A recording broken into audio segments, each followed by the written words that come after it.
I just want to twist that throttle, and to do it out here on a Harley, kind of get chills just talking about it for that chance. It's going to be bar banging, people falling, crashing, hands down. There's going to be some guys that are going to have hurt feelings by the end of the show. Whole shot, lead every lap, win, qualifying for X Games is fly in the air. I don't care if it's a 21-year-old out there or a 40-year-old. Everybody wants to be at that X Games stage. I'm sure it's going to be a war out there. We're all hooligans at heart, no matter how pro we are.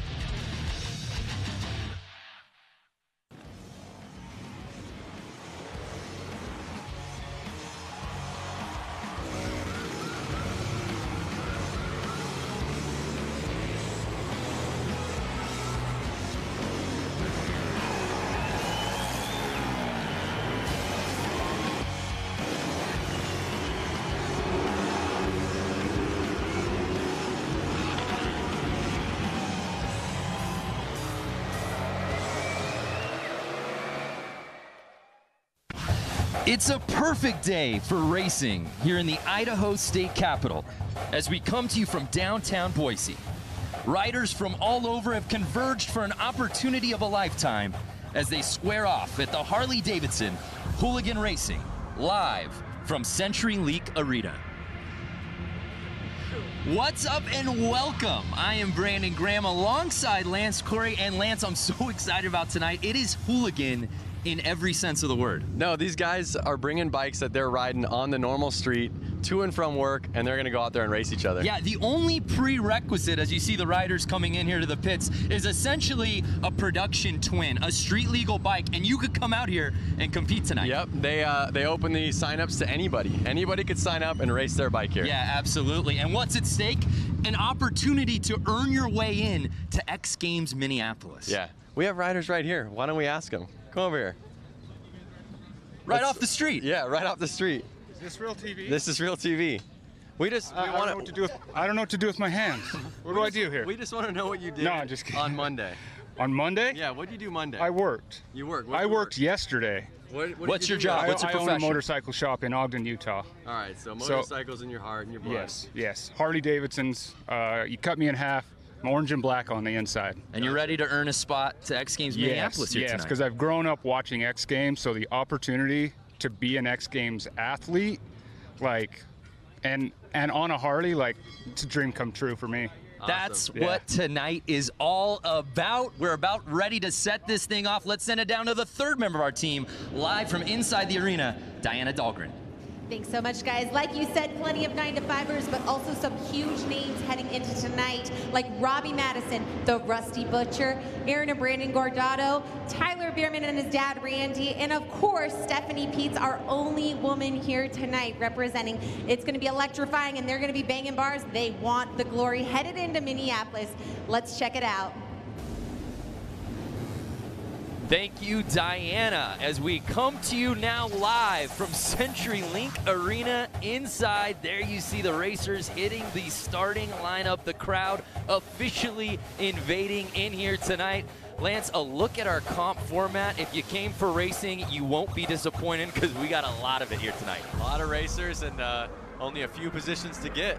Yeah, we're kicking things off with 81 riders total, broken down into multiple heats, but here is round one, heat one. Some really interesting names on this list, including our top-ranked qualifier, Benny Carlson. Yeah, we definitely have a lot of guys out there, and a lot of guys, and they got to qualify into 4th place, right? That's right. So here's how it works. As you saw, each of those heats, top 4 moving on into the semis. Then, of course, there's an opportunity to get to LCQ, but we walk the line now taking a look at this rider lineup.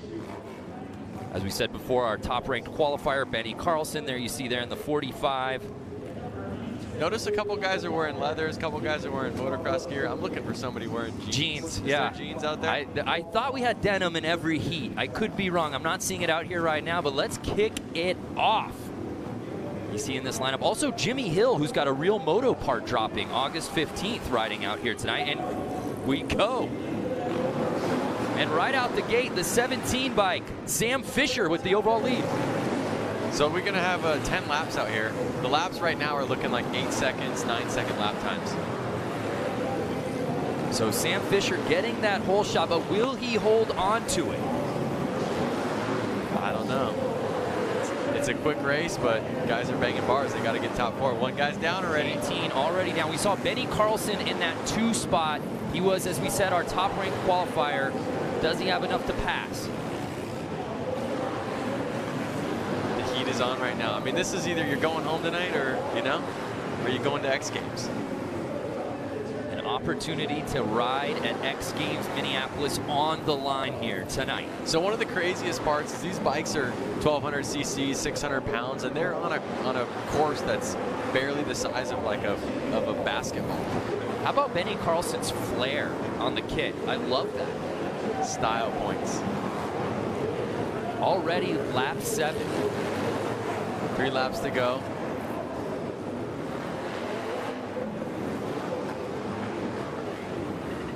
And it looks like Benny is starting to lap people. Uh-oh. It looks like they threw the checkered flag early, Lance. We were on finishing lap 8. Uh-oh. Unless our counter was off. 88. So that was Jimmy Hill. Freestyle rider and freestyle motocross rider. Yeah, as we said, Jimmy Hill's got that real part of our real series at xgames.com. His moto part dropping August 15th. There you see our top-ranked qualifier, Benny Carlson.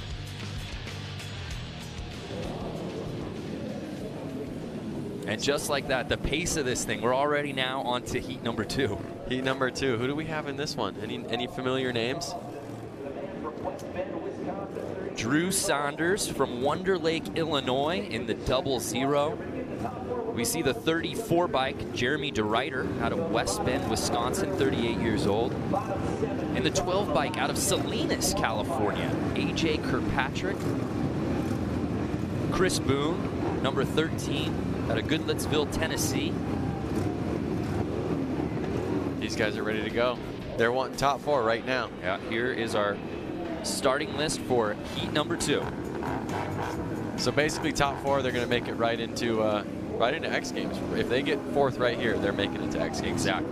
So you're getting some pretty good excitement just right out of these first heats. Again, 81 riders out here today that will be cutting in half, that will be moving on to X Games Minneapolis. Oh, slow your roll there, Jeremy. And we're off. And it looked like Robert Bush, who got the whole shot, he's got the early lead here on lap 1. Keep an eye on 44, see if he can stay out front. Right now, Bush is in that lead. And it should be. Oh, and it looks like the 13 bike having a little bit of trouble there. Chris Boone.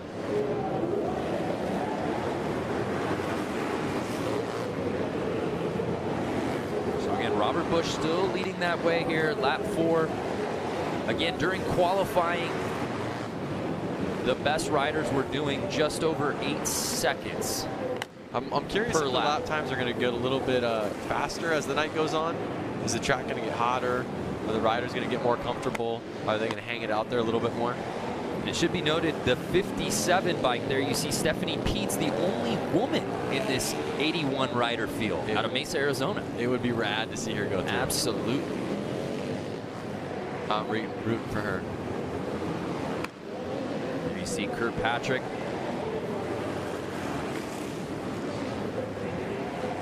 Currently right now, Kirkpatrick's going to transfer.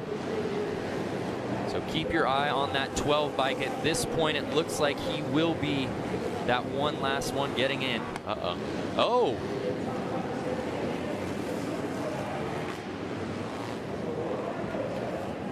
He made it. At least I think he made it. Yeah. He was rooting for it.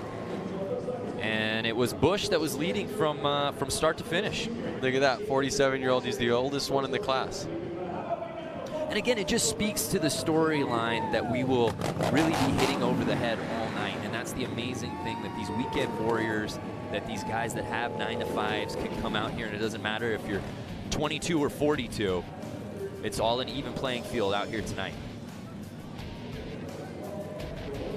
But good on Bush, really leaving no doubt about it early there. You saw Boone had a little bit of trouble that pushed everybody out. But the great thing was you saw Kirkpatrick got pushed out but was able to maintain and he moves on. And just like that, we take a look at our results again. The top 4 moving on into our semifinals. And those guys are going to X Games. Just like that.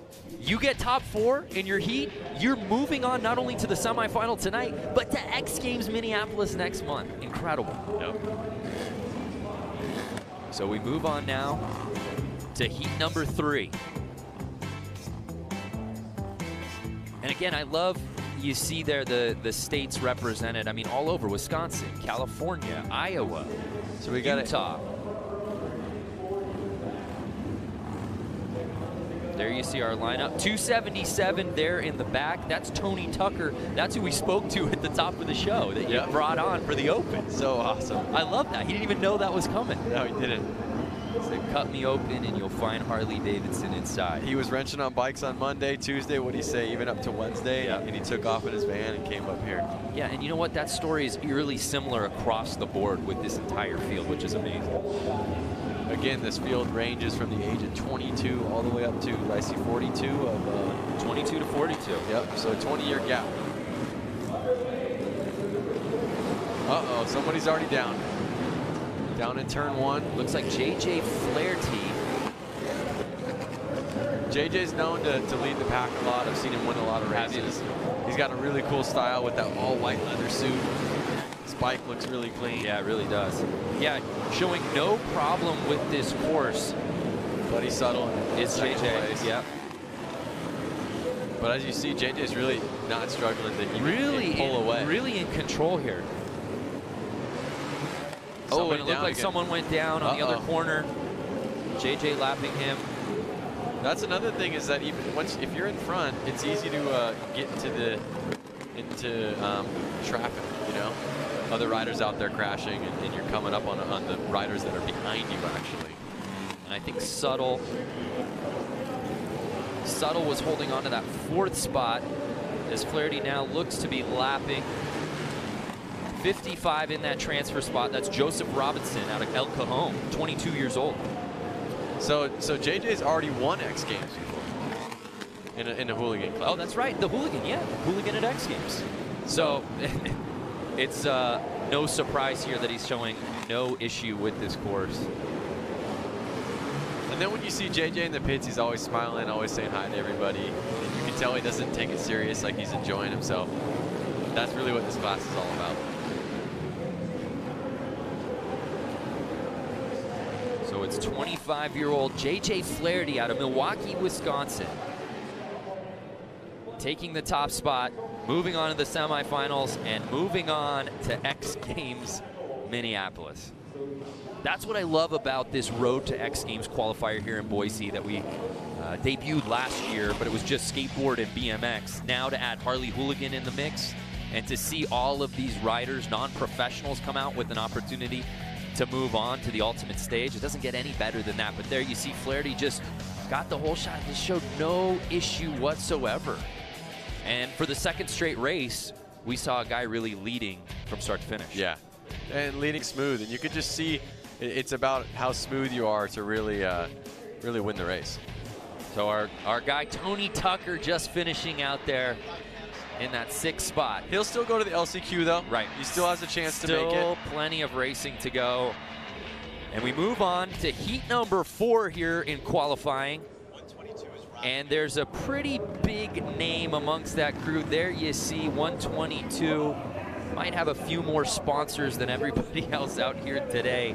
I'm talking, of course, about Robbie Madison competing out here tonight. Robbie, I saw on his Instagram only about 4 or 5 days ago that he even rode this bike and tried flat track at all. That's amazing. He is a professional at dirt bikes, right, but not this skill per se.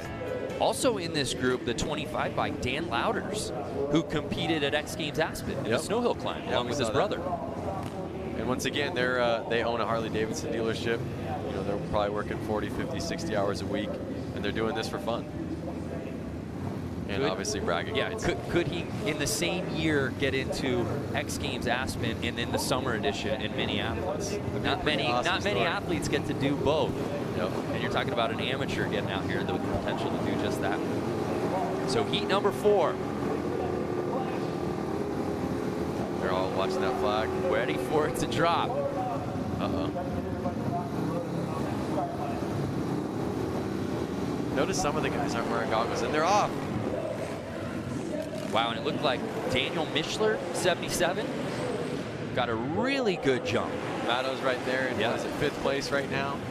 So as it stands, he has to go to the LCQ. But we'll see if he can pull it together. We found one in jeans, and he's down.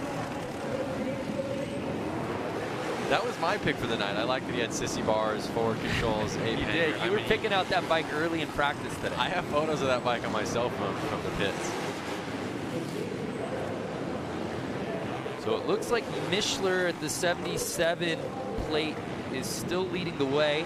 Where's Mattow at? Louders at 25.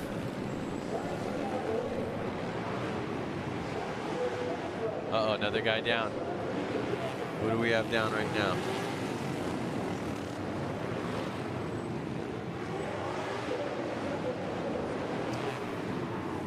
Already now in lap number 8. They go by so fast. Yeah, and there's Madison. It looks like he's still in 5th. Middle of the pack. He's gonna need to move up 122. Robbie Madison. Oh, and he got him. And he does the pass on the low line and is able to get into the top 4. Can he hold on? White flag is out. Uh-oh. There he is. Oh! Oh, no! Guy high-sided on him. Uh-oh, another guy down. Riders are dropping like flies. On Looks the like he ended up... final lap. So did Mattow get in? Was that top 4? Mattow was in. He was either 2nd or 3rd. But again, Daniel Mischler got a terrific start right out of the gate and never looked back. I want to give a shout out though to Jack Martin getting out there with the ape hangers, the sissy bar, and his sponsors are Family Auto and more.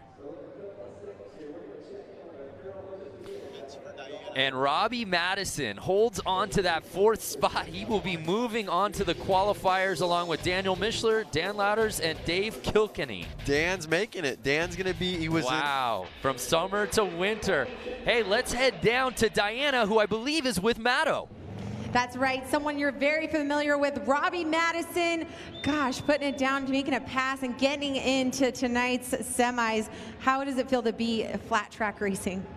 It's a lot of fun. It's such a tight little, tolerance there between first and last. So it's good to try something different, cool to get out here and race, and I got a big smile on my face. It's what it's all about. All right, well, put your hands together. Robbie Madison coming, joining the Harley-Davidson Hooligan Racing, guys. Well, it's exciting. Thank you, Diana. Yeah, no shock to see Robbie Madison on the X Games stage. I just never thought it would be via Harley-Davidson Hooligan Racing. Yeah, exactly. Yeah, but it's amazing. And again, as you said, Louders, I love that story.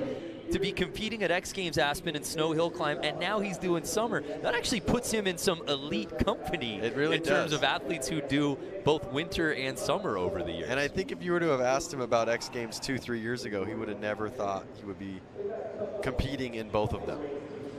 So we move on now to heat number 5. You took a look at that lineup as they come in. They're literally coming in across the street. The pits are just a street light away from the stadium. Yep. So they actually have to stop traffic so they can come through down into the arena floor. It's pretty rad. I see a lot of Harley hooligans out there. A lot of, I see Mikey Virus. He's been in the lead a couple of times at Flat Out Friday. The list kind of goes on. But so there's some notable riders here. Bike number 119, Craig Reynolds, 21 years old. Not only is the youngest rider in the field, he is a local boy out of Boise, Idaho. That's nice. So he probably slept at his own house tonight. Not only that, probably he's going to have the loudest cheering section. We also have the oldest rider in this heat, Brad Spencer, out of Gilroy, California, the garlic capital of the world, 56 years old. Yes, that's true. Our head of research, Vince. Is that true? Uh-oh. Fonz is down already.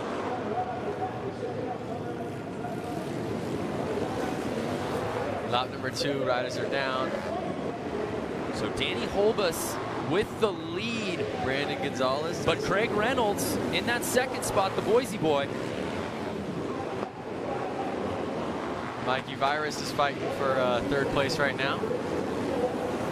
And there's always the question too, Lance, of obviously you want to get into the semis. How important is it for, oh, we see a pass there, to win qualifying, right? Because we see that certain guys like to be the top-ranked qualifier. It's not just enough to get into the top 4. It teaches you how to be out front and builds your confidence and proves to you that you can win. So it's a lot nicer going into your second race knowing that you can win it. So we saw 56-year-old Brad Spencer make a really nice pass earlier. And he's behind Brandon Gonzalez out of Buena Park, California. Brandon's another one that I personally know. He's actually a CNC welding machine salesman, and he travels the United States selling welding machines that are CNC welders. That's amazing. So this might have been a business trip for him that just coincided maybe with him racing here at Harley Hooligan. But that's how it is. These guys have normal jobs, and you know, when they come home on the weekends or whatever it is, they're working on these bikes, they're having fun with them, and then they go out and race each other. Brad Spencer looking hurt. Yeah, 56-year-old Brad Spencer. There you see grabbing at his leg. And heat number 5 officially in the books. And just look at that start. Danny Holbus was able to grab. Bonds right down, barely even into turn 1. And look at that right there where Spencer makes that pass. That was textbook, Lance. Just hugging the inside corner. You could see the confidence in him when he did. He had his eyes on the prize for sure.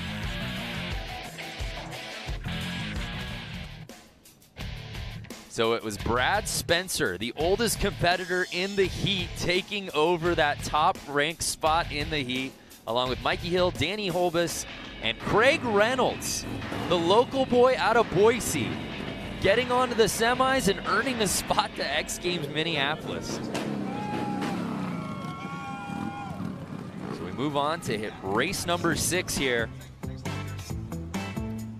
Frankie Garcia, 2:14. I know that's a guy you know pretty well. Yeah, Frankie qualified 6th for this race, so he got first gate pick, which I saw him out on the track by himself, kind of deciding whether he wanted to be all the way inside or in the middle.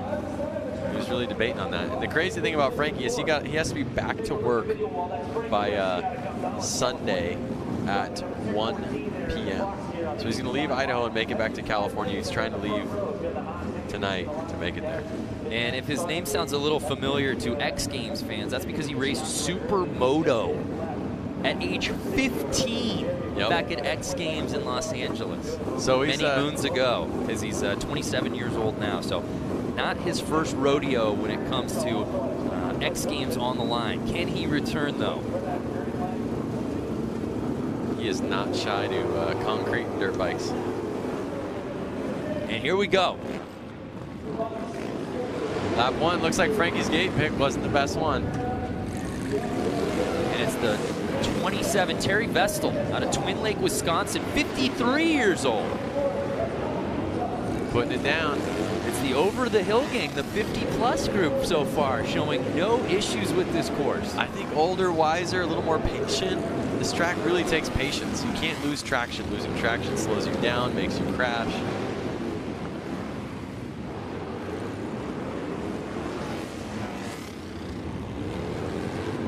Just joining us, 81 riders out here today. We'll split that number in half to move on to the semis. I saw a rider with jeans and a flannel.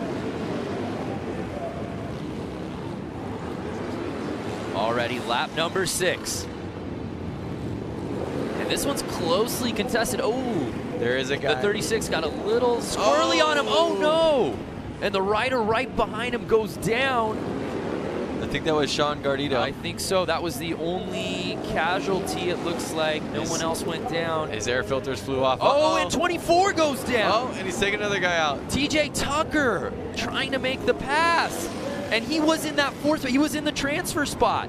Oh, no, Lance. See how fast things can change when you're racing? Especially out there on that small track. What a finish. He'll make it to the LCQ and then hopefully pull through. That's as good of a race as we've seen so far tonight. Dramatics saved for the end. Poor TJ Tucker. His road just got a lot tougher to make it into the semis as we take another look. It was Terry Vestal earlier, and then this is, we see Tucker. If they touch tires, it just pushes you down.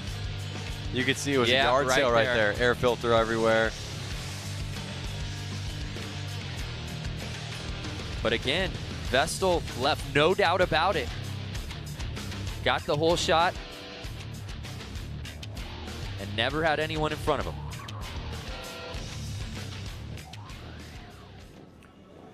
So it's Vestal, Frankie Garcia, Jeremy Whittick, and John Tinsley moving on to the semis.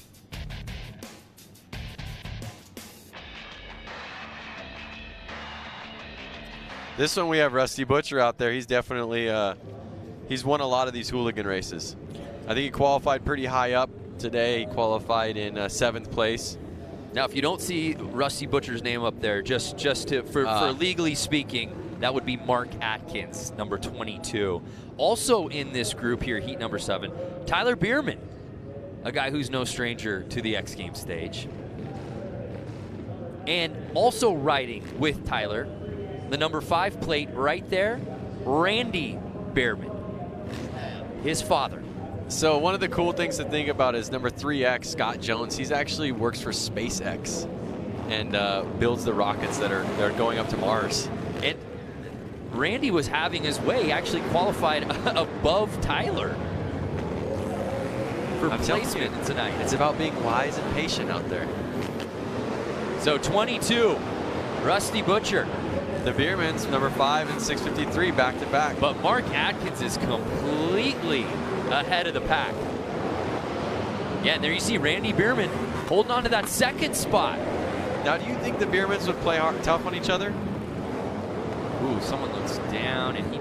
That's Chris Wiggins of 09. Down and stuck under the bike. Those bikes are 600 pounds, and they're not easy to get up off of you. And Bierman in that 653 bike. Does he want to get to semis? Absolutely. Does he want to qualify for X Games Minneapolis? Definitely. Does he want to beat his dad? Absolutely. But the dad wants to beat the son. Right. And dads always have dad strength. Dad strength. You know, Randy Bierman may not have lifted a weight in the last decade. I'm not trying to guess here, but you got old man strength when you become a dad.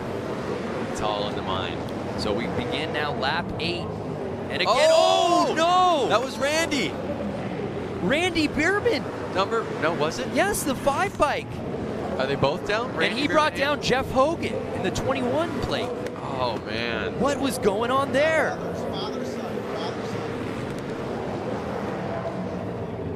Mark Atkins, he's just holding strong. So Atkins, another one essentially down. passing the crew, and there you see Bierman looking back.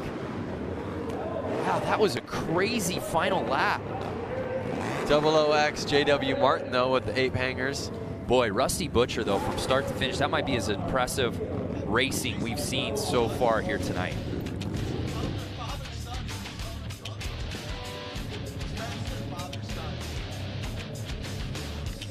There you see a look at Tyler Bierman, who just avoids the carnage.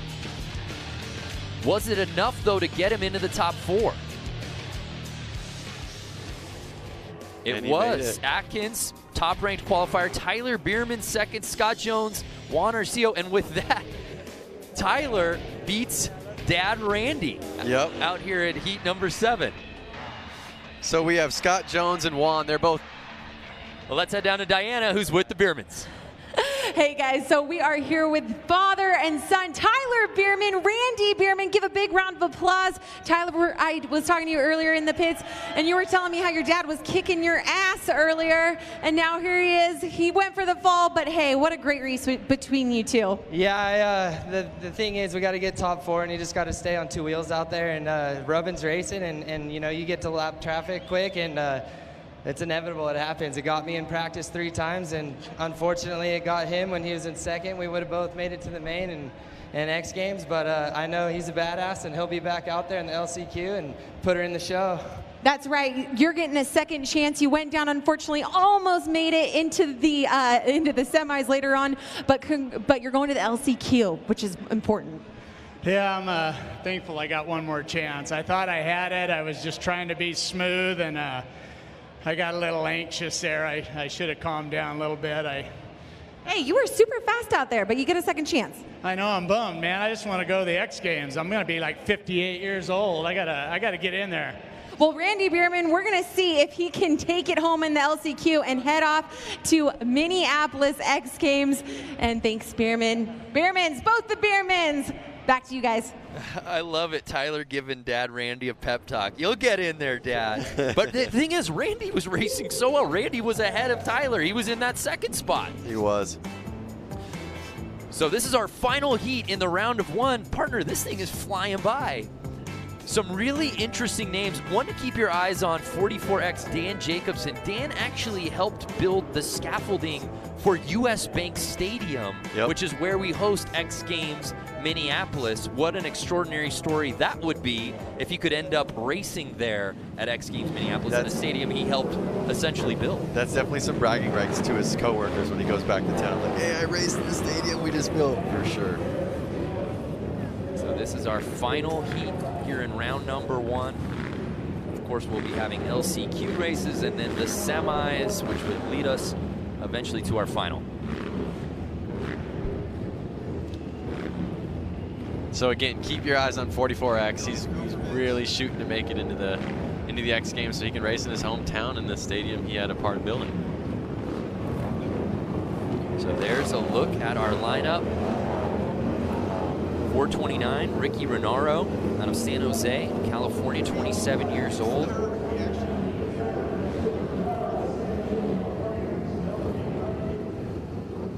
The whole shot has been very good so far tonight. I think 6 of 7 heats so far. The leader of the pack, Off the Line, has won their heat outright. So there you see 429, Ricky Renaro. We'll see if he can keep it. We'll see if he can hold it.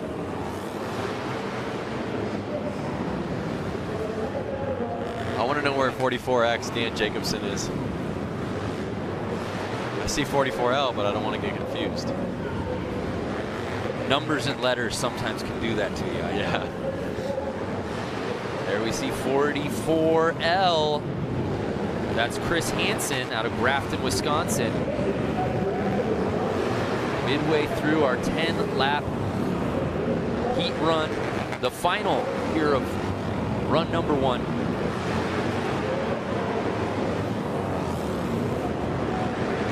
So is he going to pull it? 7 laps in, it looks like he's held the lead. And who's down? Someone just went down. We'll wait to see a number on that. And right now you see that 829, Brendan Foley trying to hold off. Is that Chad Tyson, 87? 37. Another bike Todd down. Canavan.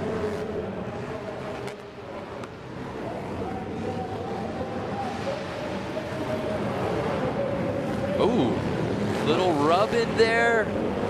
Is number 87, Chad Tyson. Trying to make the pass. What's going on with the bike on the track? How come they're not getting it off?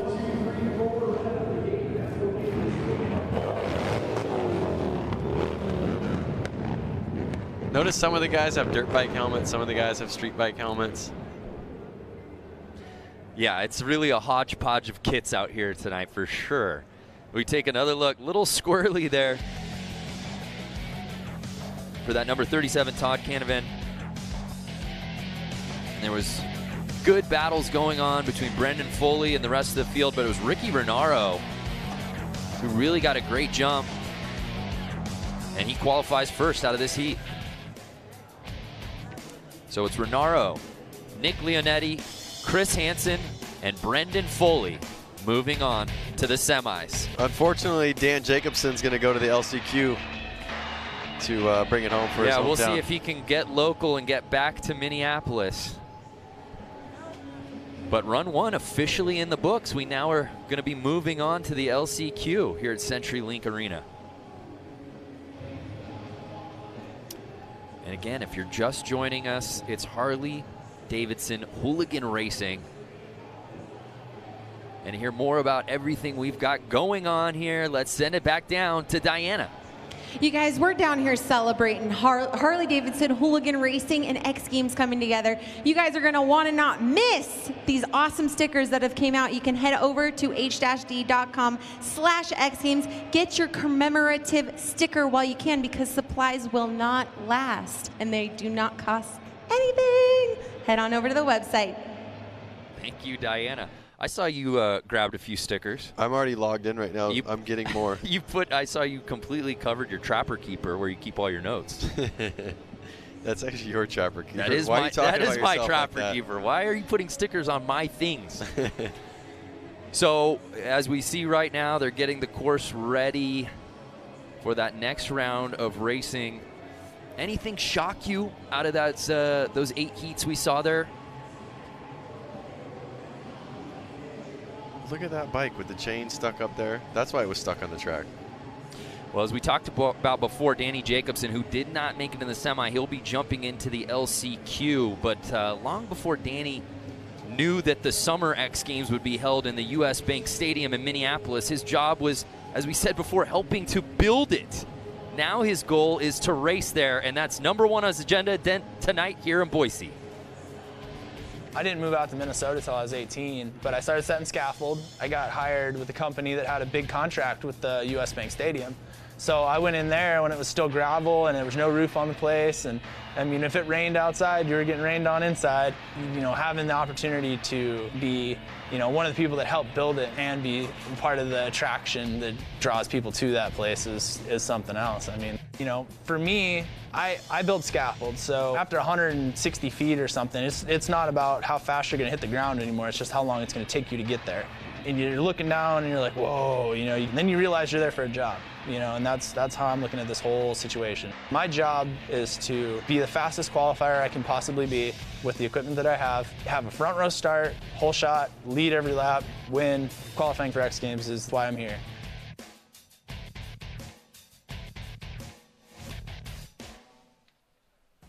What a story that would be if Jacobson can move on. And there you see the amazing crowd we've got out here at CenturyLink, getting their money's worth, watching Harley Hooligan Racing going down all night. So we had 8 round 1 heats, right? Yep. Now we move on to 8 LCQs, my friend.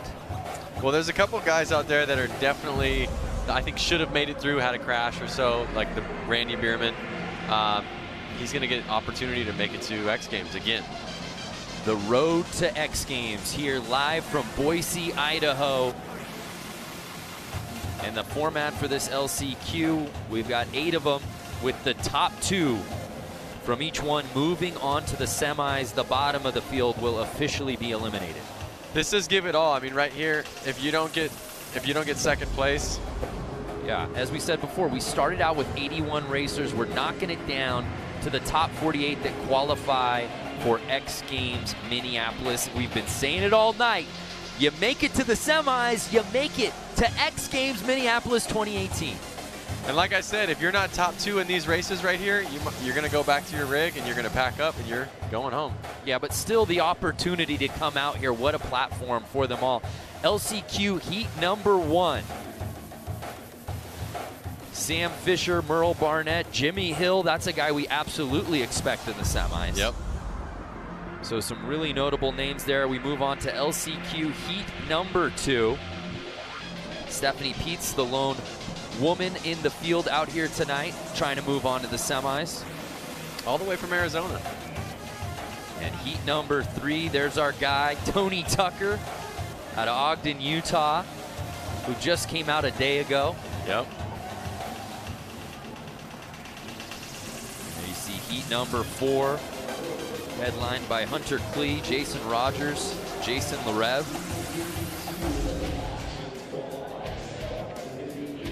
Heat #5, Brandon Gonzalez, Patrick Evans, Richard Hicks. Heat #6, TJ Tucker, a guy who was racing well but went down. Sean's in that one. He probably had to work on his bike to get back out there. And there you see heat #7. All eyes will be on Dad. We're just calling him Pops out here tonight. Randy Bierman, who was holding that 2 spot and unfortunately went down. He's going to have to try to qualify the hard way. And there's our LCQ final heat #8. So we got our LCQs coming up, but how'd we get there? If you're just joining us, highlights from round number 1.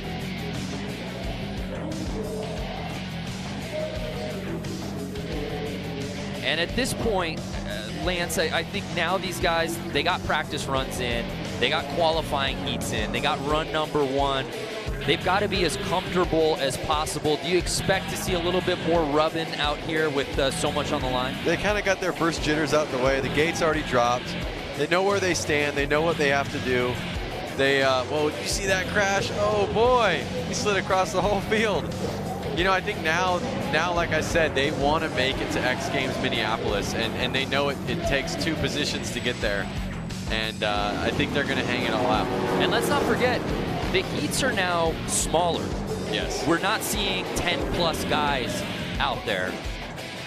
So the potential for carnage a little bit less, but again, what's at stake? An opportunity to get in the semis, to get into X Games Minneapolis. You know they're going to go for it. Less riders on the track also means that there's an opportunity to go a little faster. Right. Less people in your way. Track seems a little bit bigger when less guys are out there. Now, we certainly saw some falls throughout round number 1. How about success stories, guys who really led the way from start to finish? Anybody stand out in particular to you that we should really be looking forward to watching in the semis a little later? I mean, Mark the Butcher, he definitely, when his race, he looked like he was smooth the whole time. He was calm, confident. I never saw any struggle out of him, and he led the whole race and took it home. So my money's on Mark, if you're asking. Mark Atkinson. Who's your money on? Boy, I want to pull for somebody who's not in semis right now. Ooh. I like the Cinderella story. I'm a big fan of just Jimmy Hill's riding and his style. Of course, he's got the Real Moto part dropping in August that we're all excited about. Give me a Randy Bierman. I just think it's amazing. He was riding so well in qualifying and was holding on to that 2 spot. Looked like he had it sewn up getting in the semis.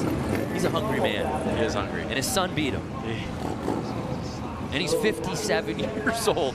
As he appropriately said, I want to get to the X Games. I'm going to be 58 soon. So here we go. LCQ number 1. Ready to set it off.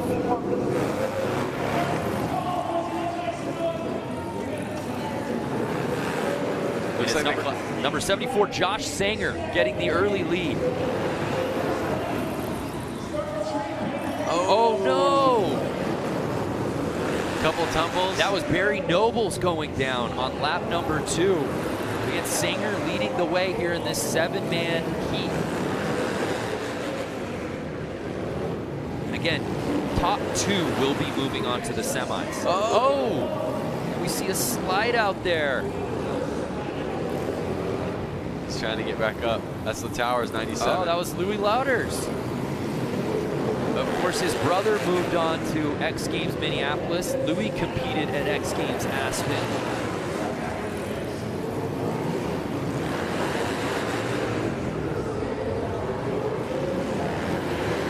Louis had just missed the podium in Aspen. Finished 4th place in the snowhill climb. But again, it's not about top 4 here. It's top 2 if you want to get into that semi. We know Josh Sanger's holding on to that spot as they're completing lap number 8. Who's going to be joining him? Notice the Towers is back out there, back battling. Did he? Is he in the lead right now? He just passed him. He went highline and just passed Sanger. But is he coming back? On the 9th lap.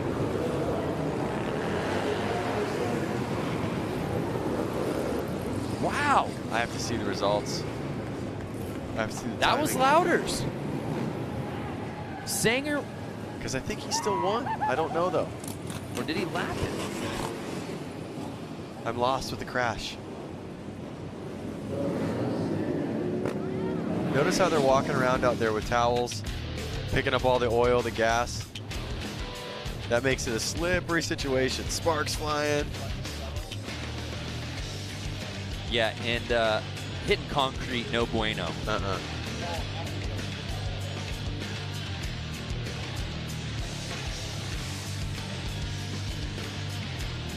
All right, I'm looking forward to seeing the official results.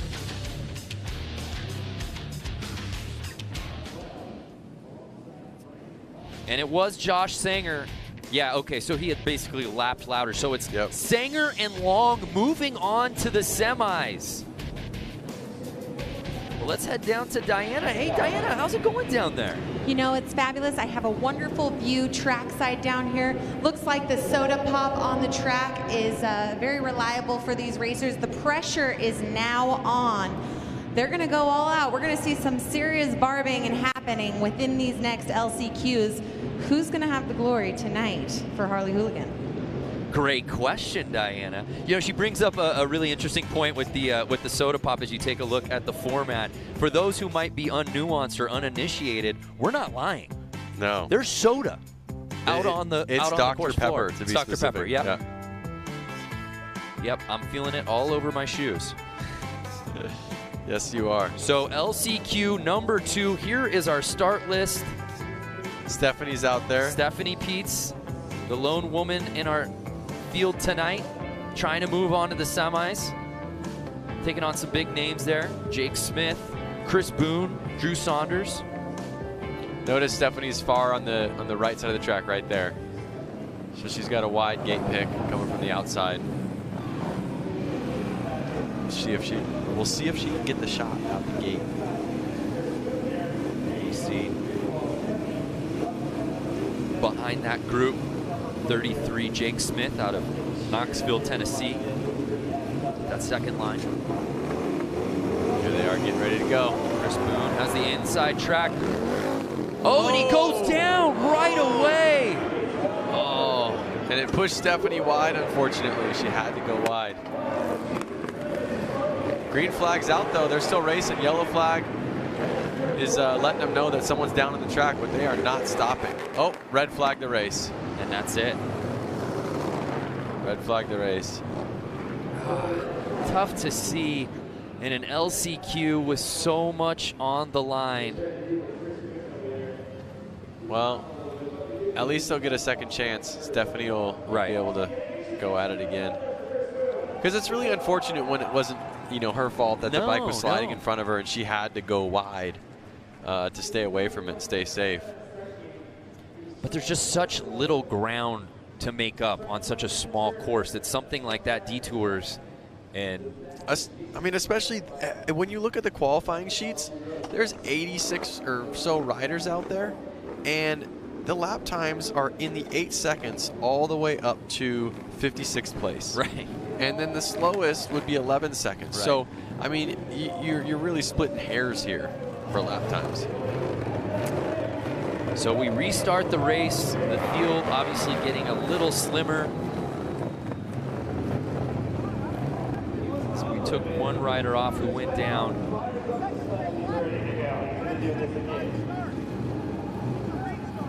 Again, Jake Smith holding on to that inside spot. It was 9-11 Jason Clements who got the hole shot.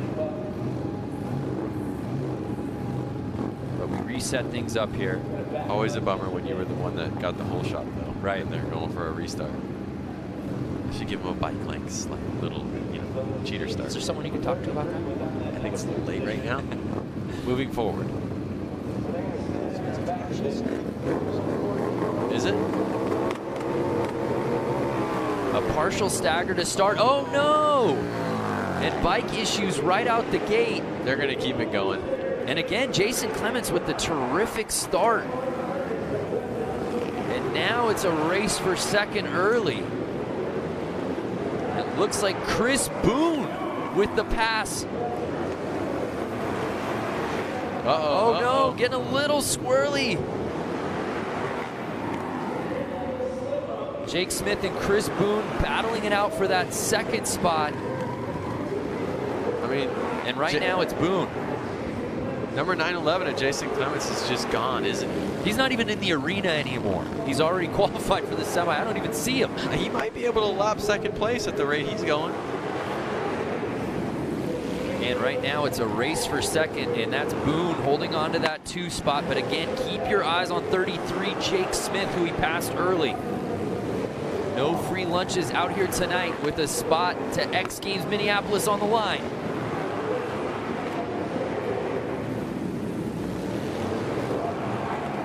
Now, one thing to think about is the track's getting warmer and warmer as they race, which makes it stickier and stickier.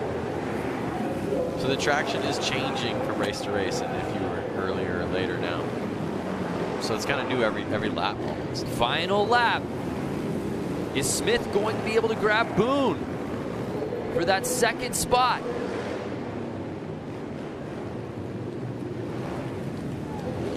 It was Jason Clements out of Huntington Beach who left no doubt about it.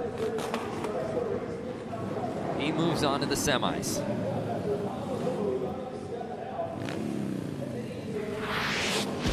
I'd love to see the lap time on that, because Clements was absolutely flying. And there you see where Boone makes the pass. And I don't think anyone ever touched him after that, but 9-11 taking the top spot. Final results in, and it's Jason Clements and Chris Boone going 1 and 2. They move on to the semis.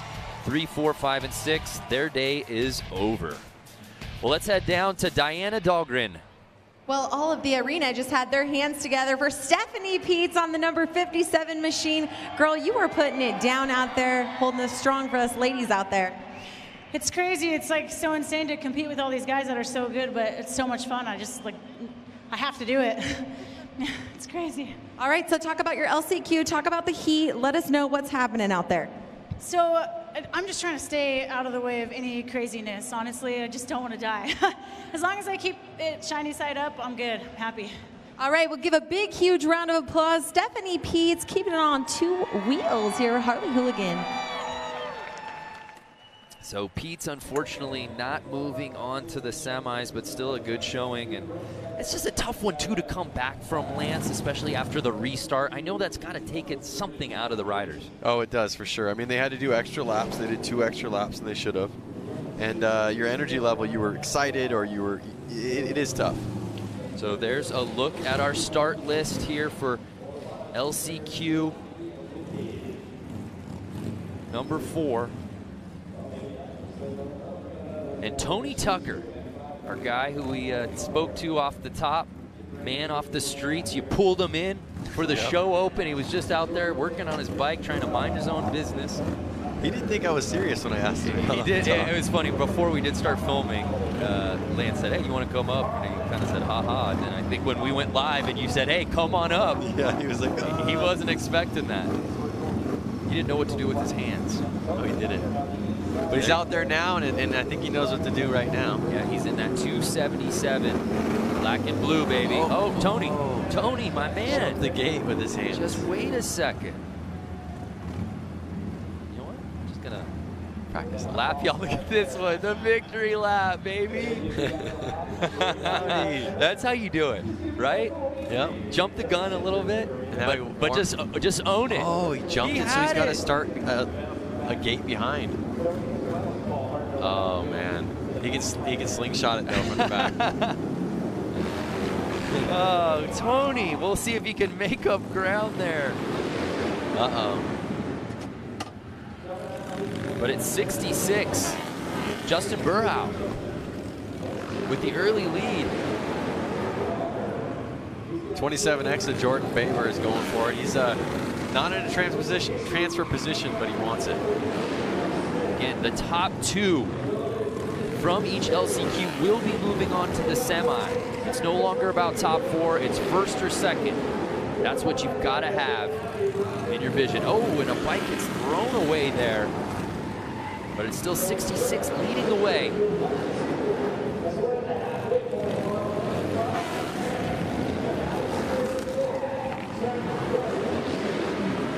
Jordan Baber. I see them kind of falling into their rhythm, and I'm not seeing a pass right now, and they're kind of. Uh-oh. Don't speak too soon. Oh, no! Jordan makes the pass, and down goes Burhow. Wow.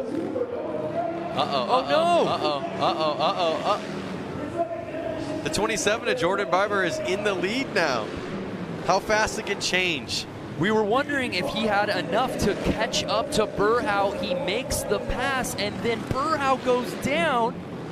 And just like that, Jordan Barber takes the win here in the LCQ. And our guy, Tony Tucker. And was that Tony Tucker in the second spot? Yep.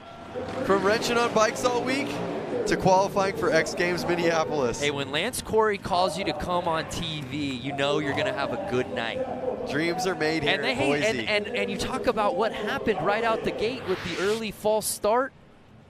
Just like that. So he jumped the gun. And look where he's got to start from behind. Yep. And makes his move. And there we see, when Babber makes the move from second into first, and unfortunately, Burhow just couldn't recover. I thought he was going to run the bike around the entire course. Dreams are made in Boise. And Tony Tucker. What more can you say about our guy out of Ogden, Utah? Getting that second spot, moving on to the semis. Jordan and Tony will move on to the semis. Let's head down to Diana, who's with our friend, Double T. What a race, getting the whole shot, crashing, then coming back, and you are going to the X Games. Tony Tucker, it looks like you know what to do with your hands. I guess so. This is a dream come true. I red light, got to start from the back. I knew if I rode a smooth race, I could hope for the best and get around those guys. Made it happen. What is going through your head right now? The fact that you lost the whole shot, went down in a race. I mean, the thought of X Games must have been out of your mind at that point, and now you're going. I don't even know what to say right now. I'm at a loss for words. All right, well, congratulations. Give a big round of applause, Tony Tucker. Yeah, just an outstanding story, and just this is why we do this, Lance. I mean, it's just a beautiful thing. We talk about all these guys being amateurs, weekend warriors. So many of the guys competing out here have a similar story to Tony Tucker. But to see dreams actualized and now moving on to X Games Minneapolis, just outstanding. I mean, the chance that the opportunity we had to talk to him earlier on in the day, I have a big grin on my face knowing that, you know, he's going to make it to X Games. Oh, I love the bikes with the ape hangers. Ape hangers and sissy bar. Just to tell you, that is like the hardest bike to ride on the track. Bar is that tall, his feet are forward. That bike it screams not for turning, especially in that tight of an area. And again, one of our favorites in jeans, no less.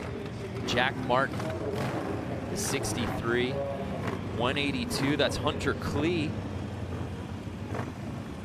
And 100, Joshua McDonald out of Murfreesboro, Texas. I hope I'm saying that right. And right out the gate, it looked like McDonald got the early lead, but no! Some carnage around the corner on run number one. The 182, Hunter Klee down in his peak gear. And we have the red flag. Look how let down Jason Rev, number 2 is. Oh, out of Sun City, California. Are you kidding me? Yeah. The lead in the LCQ, but let's see what goes wrong there, Lance. I mean, they touched, and that's just, when you touch on a track like that, you're going down, basically. Rubbing is racing. But rubbing will also put you on the ground. So we restart this thing, 10 laps. So now these guys are technically doing 12 laps.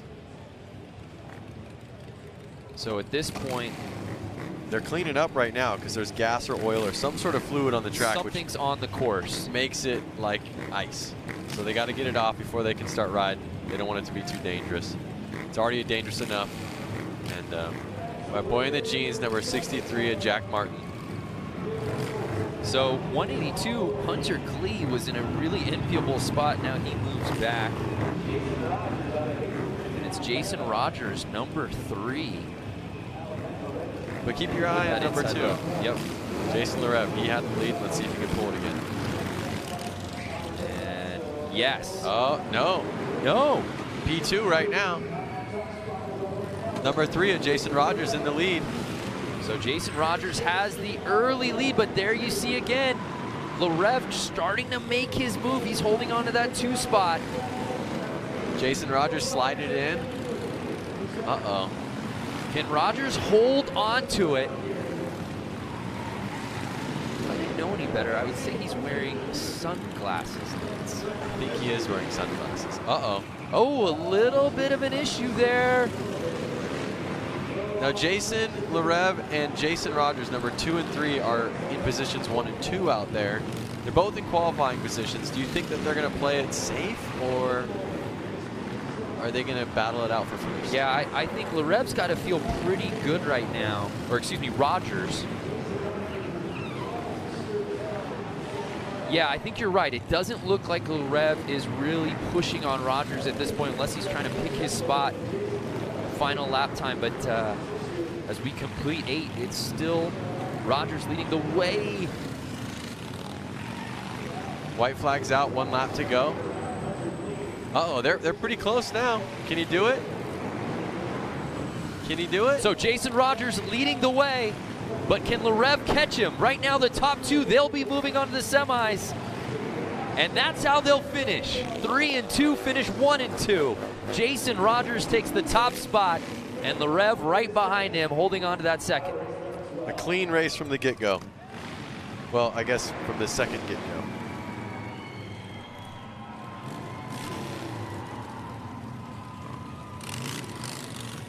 Looks like he Sharpied 3 there on the gas tank.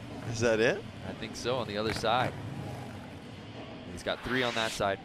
So right out the gate, this was before our reset.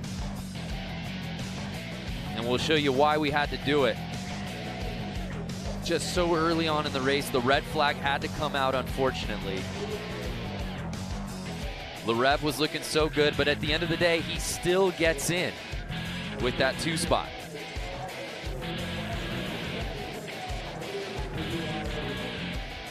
There they are, stoked for each other. Both making it to X Games Minneapolis. A spot in the semis and a spot in X Games Minneapolis for those 2. So there you see Jason Rogers and Jason Larev, 1 and 2, and they move on to the semis.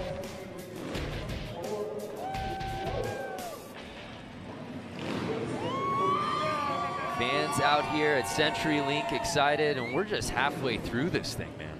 I know, it's incredible. Well, the great part is the semis are going to get even gnarlier. So here's a look at our lineup for our next LCQ. Richard Hicks in that 07 jeans, another jeans guy. What would you wear if you were out there?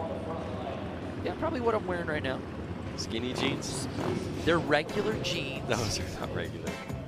I can't help the way they fit me, Lance. So here's a look at our lineup. Jason Schreffler in that 11X. And again, 67 with that inside position. Jordan Hoopt out of Random Lake, Wisconsin. Just some random lake. That's the name of this town. And they're off. And it's, yeah. Jordan getting that early lead. A little outside, makes his way in. With Jason Schreffler behind him in that 2 spot. 67 and Jordan Hott's the youngest one out in this race right now, 20 years old. You think that's because he's got the most energy? Might be. But then that flies right in the face of our philosophy of the old man strength that we saw earlier today. We need to stick to one principle. I'm trying to figure it out.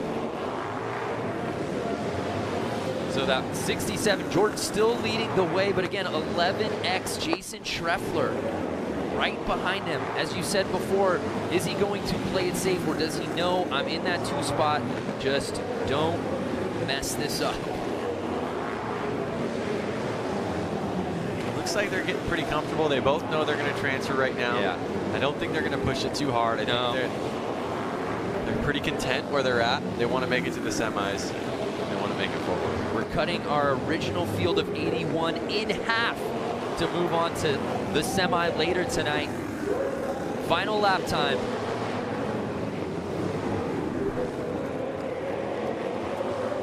And there you have it. Hoped with some terrific racing right out the gate, had the lead, never looked back. And it's Schreffler right behind him, 11X.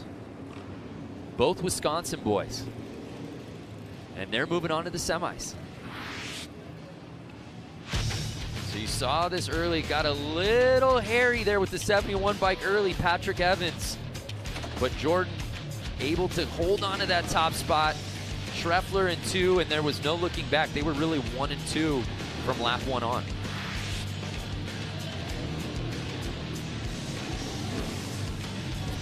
So those two move on to our semifinal, move on, of course, to X Games Minneapolis, and unfortunately 3 through 6, their days officially in the books.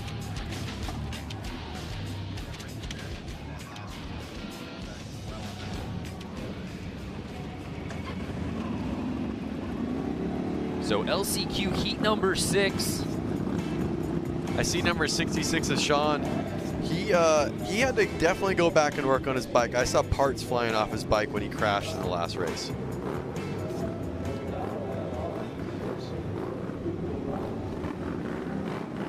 Here you see 99, Luke Lebrat. The 24, TJ Tucker.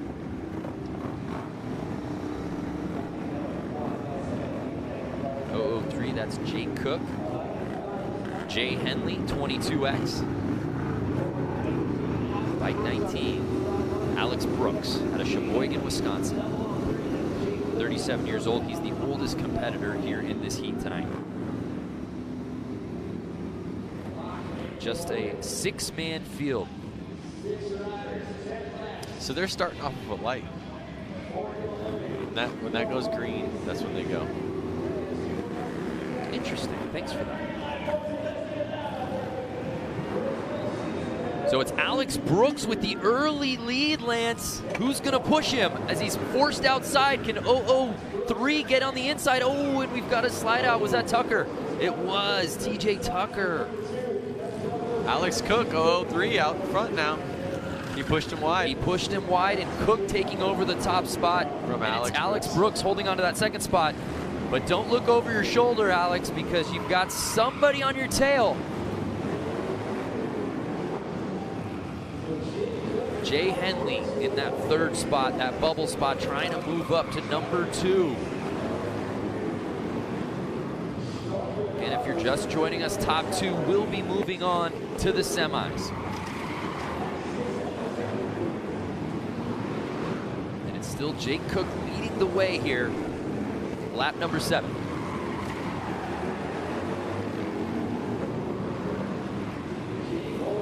Now if you notice, Jake Cook, number 003, his sponsors are Rusty Butcher. Right. So Mark Atkins supported him in some way to get here. Yeah. He's got a couple of riders. Yep. And that's really cool about these guys is that they give back and help other people get here and race. Yeah, because as we said, a lot of 9-to-5ers out here, but there are a handful of guys with some legitimate sponsors and certainly some big-named pros from other disciplines. And just like that, the race officially in the books. And it's Jake Cook, 29 years old, out of La Habra, California, taking the top spot.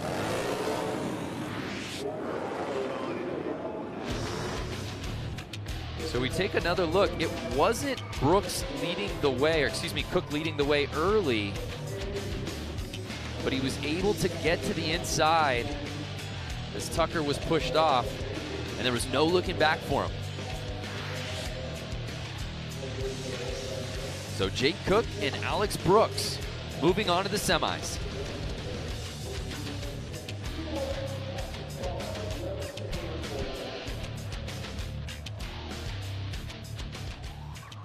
So as we get ready for our next LCQ heat, let's head down to Diana Dahlgren. Diana, where are you? I'm down here, and we're about to go racing again for another LCQ, but I'm standing here next to Aaron Gordado, one of the Gordado brothers, Suicide Machine Co.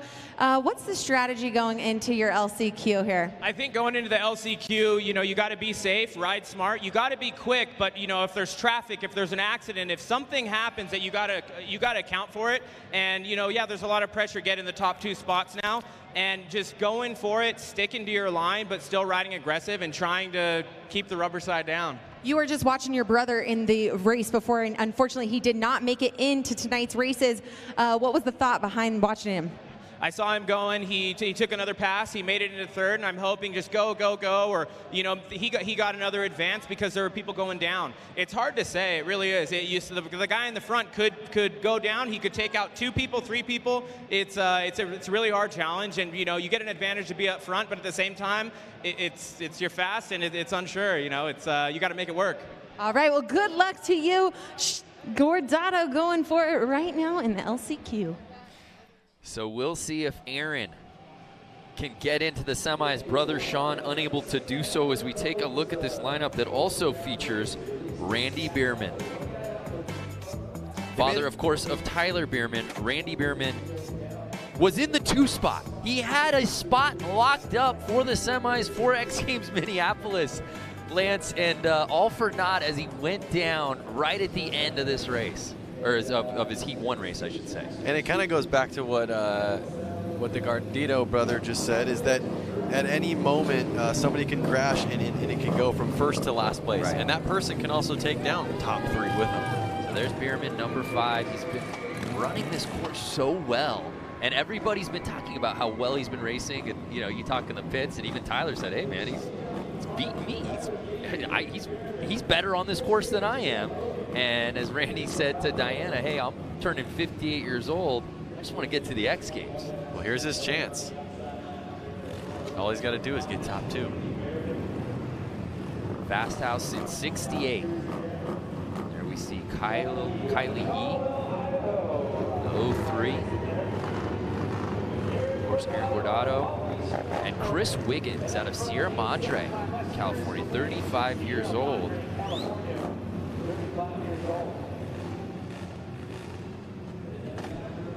Got a couple of street bike helmets out here on this one. Yep. And they're off. And right away, Bierman looks to take the wide lead. Can he cut it? And he does. He wants this. Yeah, there's no doubt about it. Aggressive riding from Randy Bierman as he takes over the top spot early on. Wow. Now that's some racing, Lance. That is racing. I mean, he had to come across this track to get it.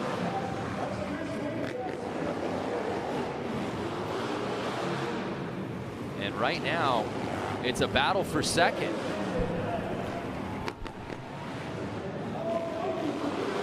Now, Aaron Gardito on 46 and Chris Wiggins 09. Oh, no, and Bierman goes down. And he had the lead. Oh, heartbreak again, Lance. Man. We didn't get to see it. I'm curious to see what happens, but that's not a spot you want to be with the lead getting into the semis on the line for Randy Bierman. So that puts Aaron Gardito in the lead, number 46, and right behind them, Chris Wiggins, 09.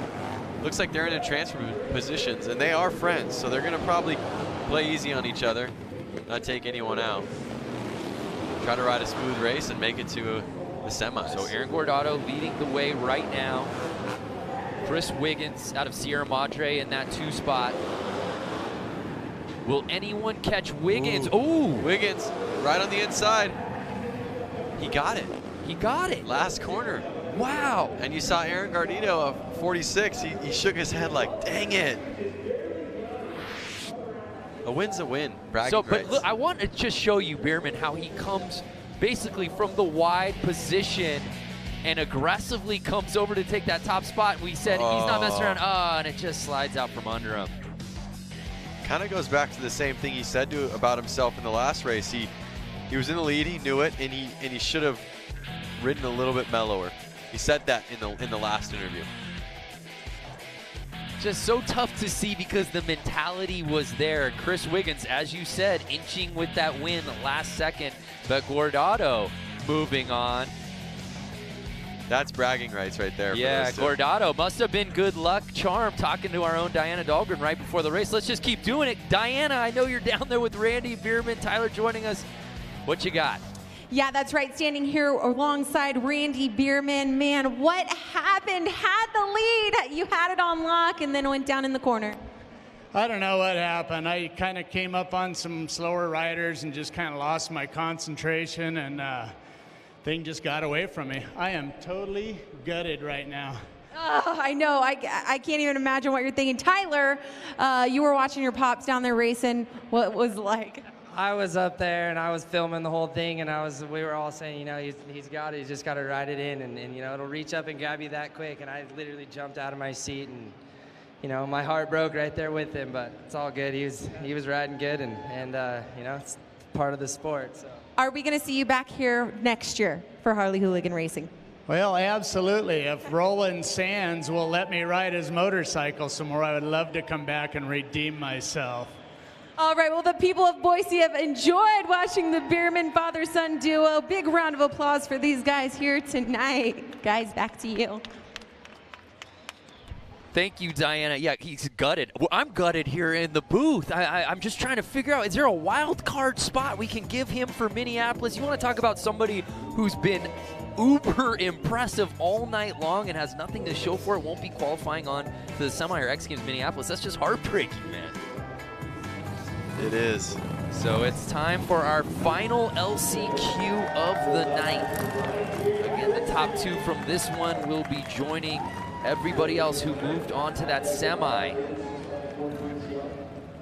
And we've got a good group here. Headlined by Dan Jacobson, the guy we were talking about who had a hand in building the scaffolding over at US Bank Stadium, the home of X Games Minneapolis. What a story that would be. I mean, he's going to be home no matter what anyways. He's got to get back to work. Yeah. Might as well be racing at X Games while he's there. That's for sure. 44X, Dan Jacobson. That's the guy to keep your eyes on. Great paint job on that bike, by the way. The Evil bike.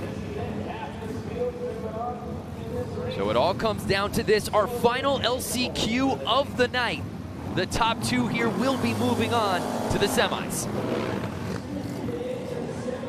4 of them out there. And it's Jacobson who takes the early lead. 87 right behind him, Chad Tyson. Right now, Tyson holding on to that 2-hole, but it's Jacobson dashing around the corners. But 37 to Todd, he wants it. Oh, he's just stood his bike up a little bit in the corner. You think they're gonna ride it out like this? Well, the way Tyson's riding right now, he might try to make a pass here. I'm not sure if that'd be the smart thing to do. Yeah, and there you see now Jacobson trying to hug the corner, not giving anything to Chad Tyson at the moment.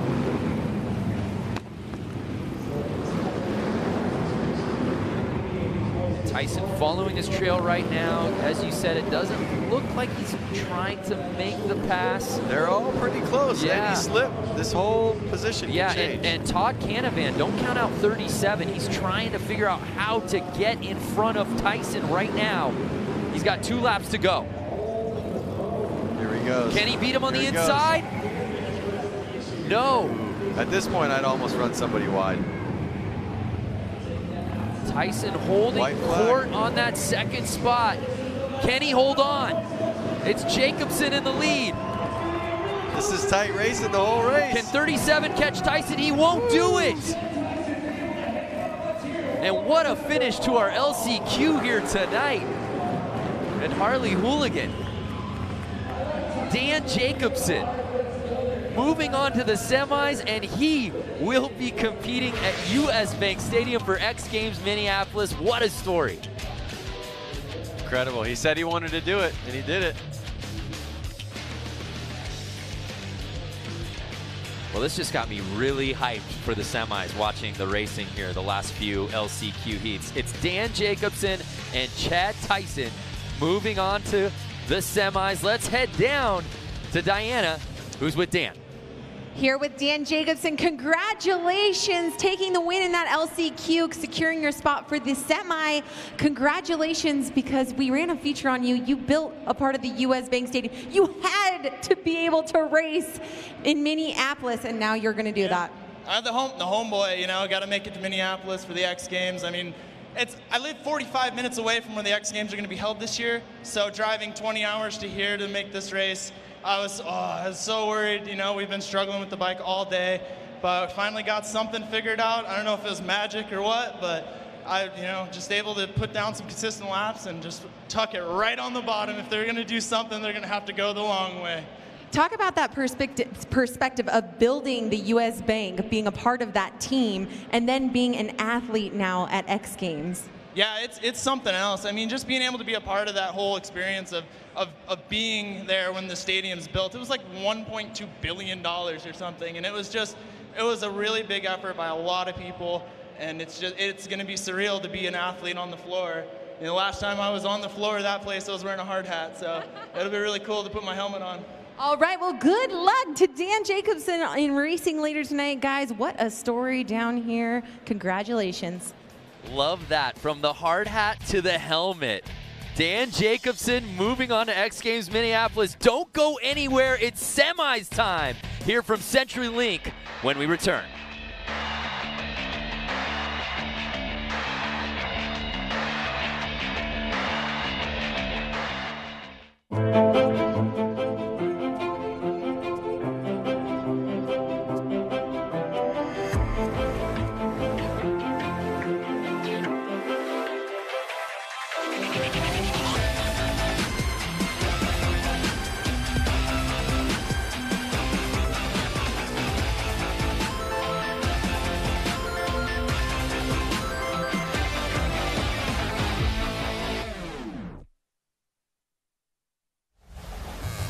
You can't come to Boise, you can't come to Idaho without trying the potatoes, but it's been an amazing home for sure.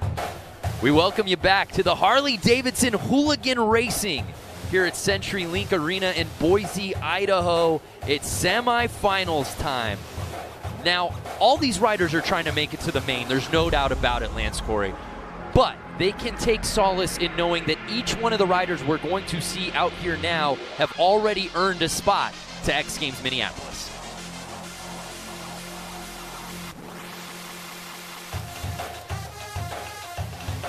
Got so many great athletes who earned their way in. One guy in particular who really loves motorcycles, Buddy Suttle. He fell in love with the sport at an early age and has been consumed by everything from popping a wheelie to learning the mechanics of a bike. When I was super young, my dad took me to like a poker run, and all the Harleys were out there. I just loved checking them all out, seeing the different styles. And this one guy came out and went out on the street and did a power wheelie and like took off super fast. That will always be in my head, you know, that noise and just the way he looked. And I was just like, I want to do that when I get older.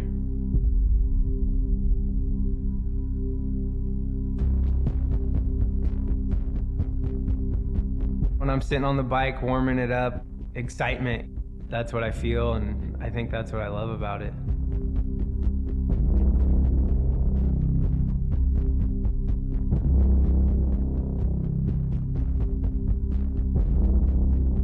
It's hard to explain in words how it makes you feel riding the motorcycle.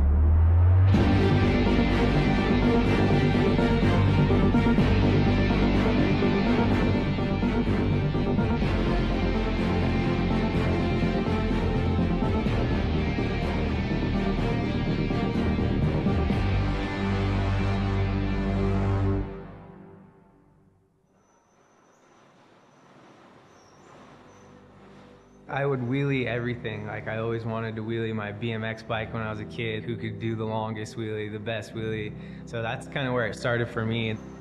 You know, we'd mess around on the dirt bikes when we weren't riding the motocross track. We'd practice wheelies, and then once I got the street bike, doing wheelies and, you know, standing on the seat and doing all that. So when I finally got a Harley, I was like, oh, I'm gonna start wheeling this thing and riding it like how I ride my dirt bike. And I figured out fast that it was a lot heavier and gonna be hard, but yeah, I just kept working with it and riding with my buddies and progressing, and finally started figuring it out. About 8 years ago, my partner Nikki, he had a little shop called Unknown Industries, and he was doing stickers and t-shirts, and I was already making a couple little videos on YouTube. he was checking out my Harley, and he's like, dude, I just got a Harley actually. And like, he didn't really know anything. He didn't like grow up like me around Harleys his whole life, but he liked them too, and he just got one off a buddy. From there, we just snowballed, and we involved like unknown with the Harley stuff and just grew it from there. So now basically stunt ride Harleys for a living. Never thought it would come to that, but here we are, and just having fun, doing what we love. Today we're here at Big Al Cycles. He's been my buddy for a long time, and he's always helped me out with all the Harleys. When Harley came out with the Street 750, I got a chance to ride it. I thought it was cool, you know. I was like, oh, we change a few things on this thing and it'd be a really fun bike. So we liked it, you know. It was already set up really close to what we thought was cool.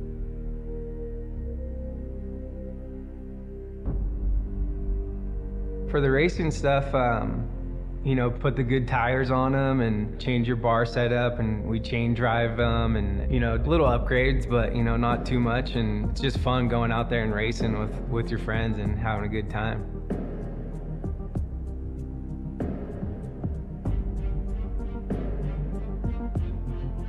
There's a bunch of races this year that we're going to be able to go to, and I'm super stoked on that. Different layouts, different tracks, and whole different areas, you know. That's what's so cool about it. You could pretty much be from anywhere and get to one of these races. It's growing so much. It's awesome. For the 2018 season, we want to grow and get all our buddies in there and involved racing the flat track bikes. So we got 4 of them now, and maybe we'll have more later, but yeah, we're gonna get everyone involved. Anyone could be a hooligan racer, for sure.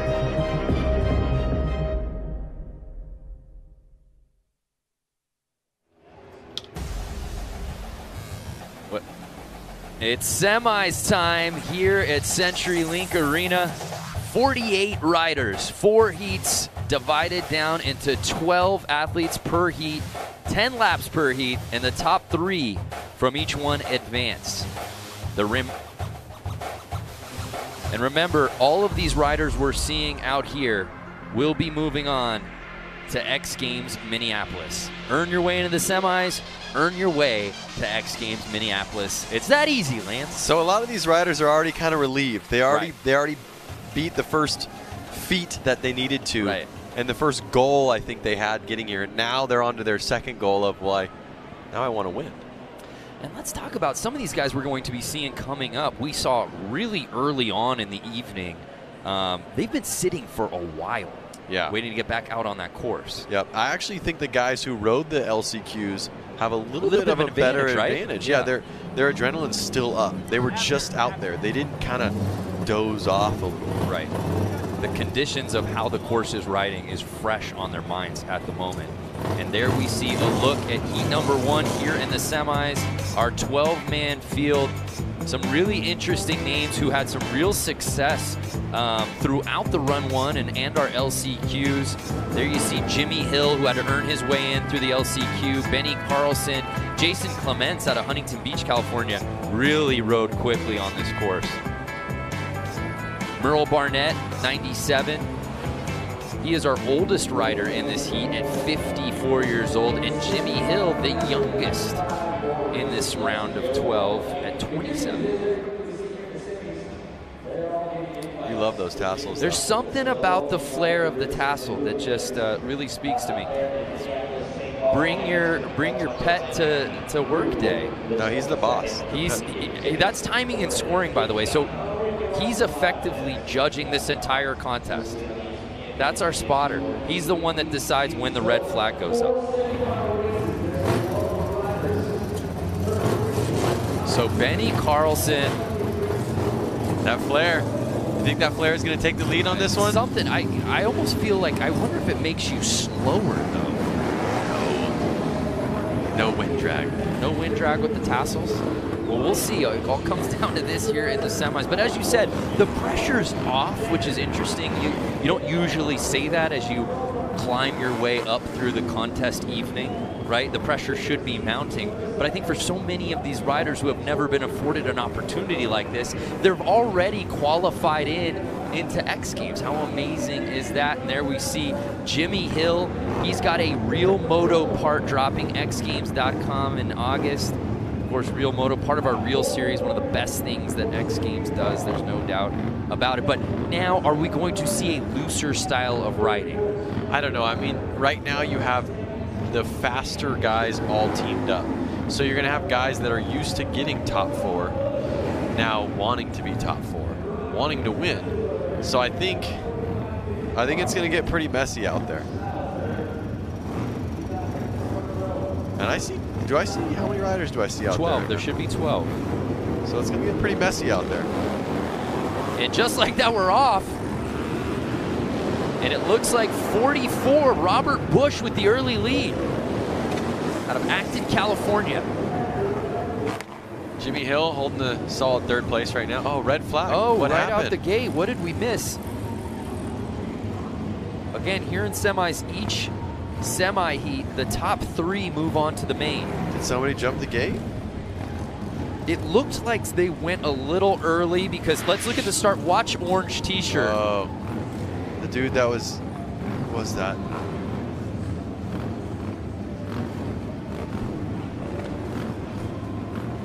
Just it was kind of a... Didn't get off the course in time, but it looks like it'll just be a restart. That red flag came out very early.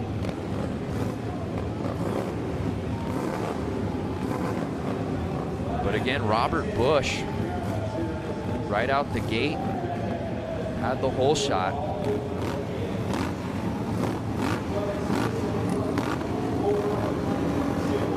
Safety first. There wasn't something safe about it. They're going again. Of course, entirely clear, but we restart our first semi here tonight. Oh no! Oh! Guys down, getting run over. And that's... Parts are on the track. What do they call that right there? Yard sale. Yard sale. Another red flag. Red. See what I'm saying? These guys want it. Right. And they're willing to hang it out and again, you want it. You want to get into that main. You know you've already made it to X Games Minneapolis. You're going to put it on the line. Let's see what went wrong here. And it looked like Carlson had the lead, and then a bike drop in. Who was that? 34. Jeremy DeReitler just couldn't get out of the way. Do you notice the 34 has a license plate and brake light on his bike? It does. I did see the brake light earlier. Because he probably rode his bike here. So again, Benny Carlson, it was Robert Bush who had the lead the first go around. Then the red flag comes up. Now it's Benny Carlson. From Robert Bush to Carlson. Uh-oh, something's guys, going on. C12 making the wave. That's AJ Kirkpatrick. These guys are getting frustrated. It gets exhausting when you did a start, your adrenaline's up, they pull you off.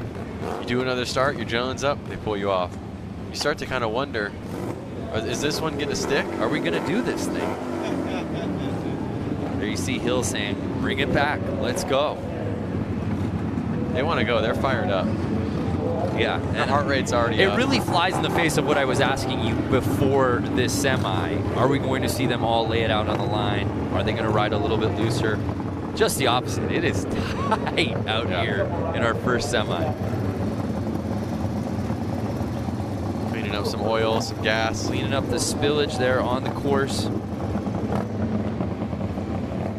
Hopefully we'll be good to go here.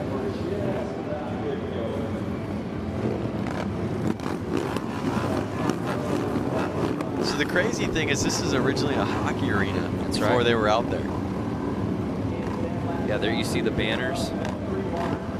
You think they're just going to put the ice right over? Oh, ice right over.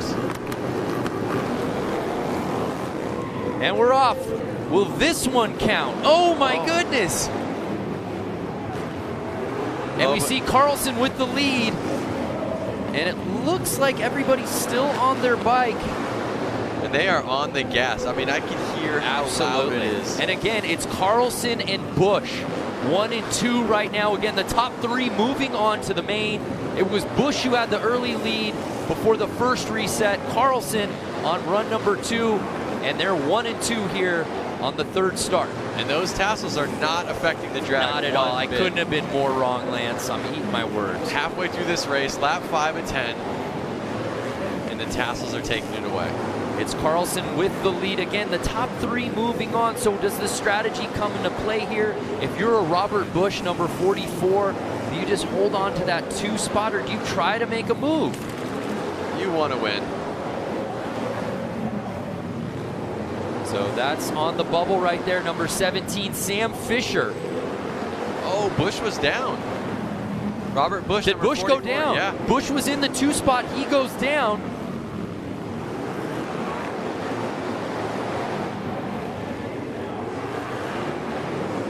Notice these riders are definitely a little more aggressive. They're sliding into the corner more. They're on the gas more.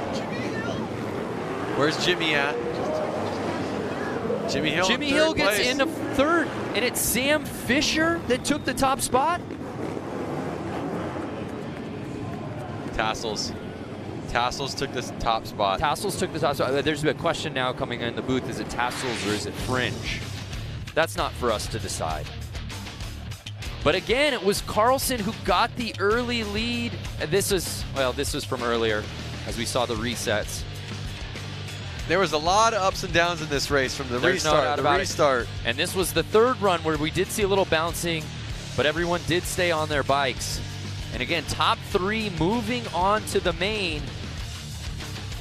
Yes, and I believe it was Fisher that got that 2nd spot. Benny, Carlson, Fisher, and DeReitler. So Jimmy Hill just on the outside looking in. Those 3 moving on to the main. Let's head down to Diana Dahlgren. Standing next to Benny Carlson. What an exciting race. Walk us through it. Yeah, we've had a good night. Since we pulled it off the trucks, Woodward Motors has put me on probably the best bike out here. So I'm pleased. You know, we got a lot of good backing, and I'm having a heck of a good time. Hope the fans are as well, and that's about it.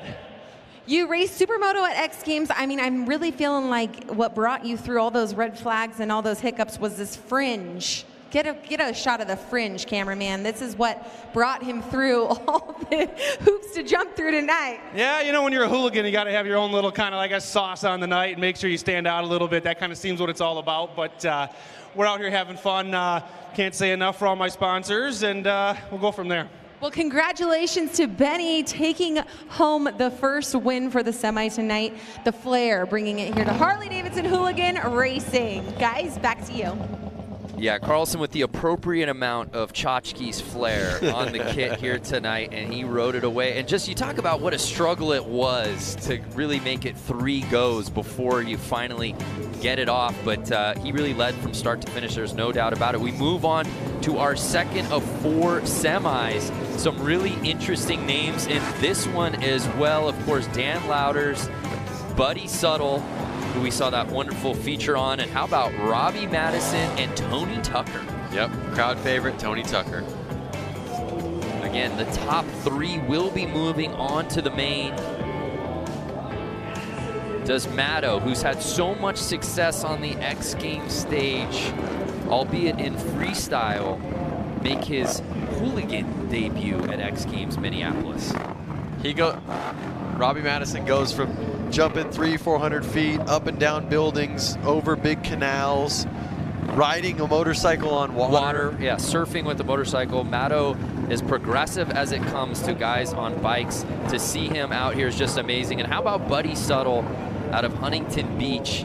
Just such a great story. Grew up wanting to do this, and he's out here today. Yep, this racing really does bring the dream alive for sure for everyone out there.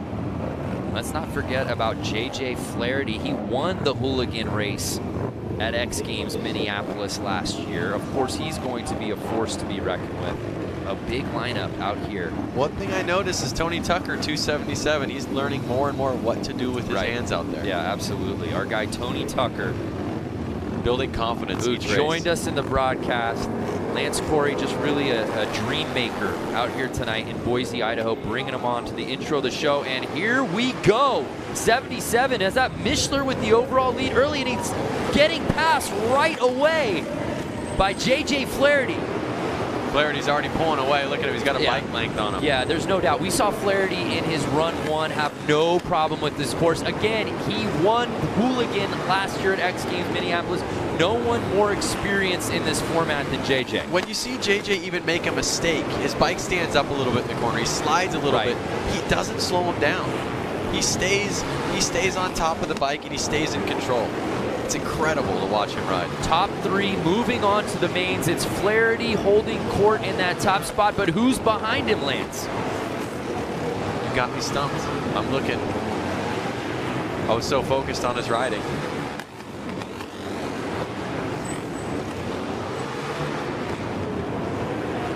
The number 35 of Dave Kilkenny and the 85 of Buddy Suttle look like they're out for a battle.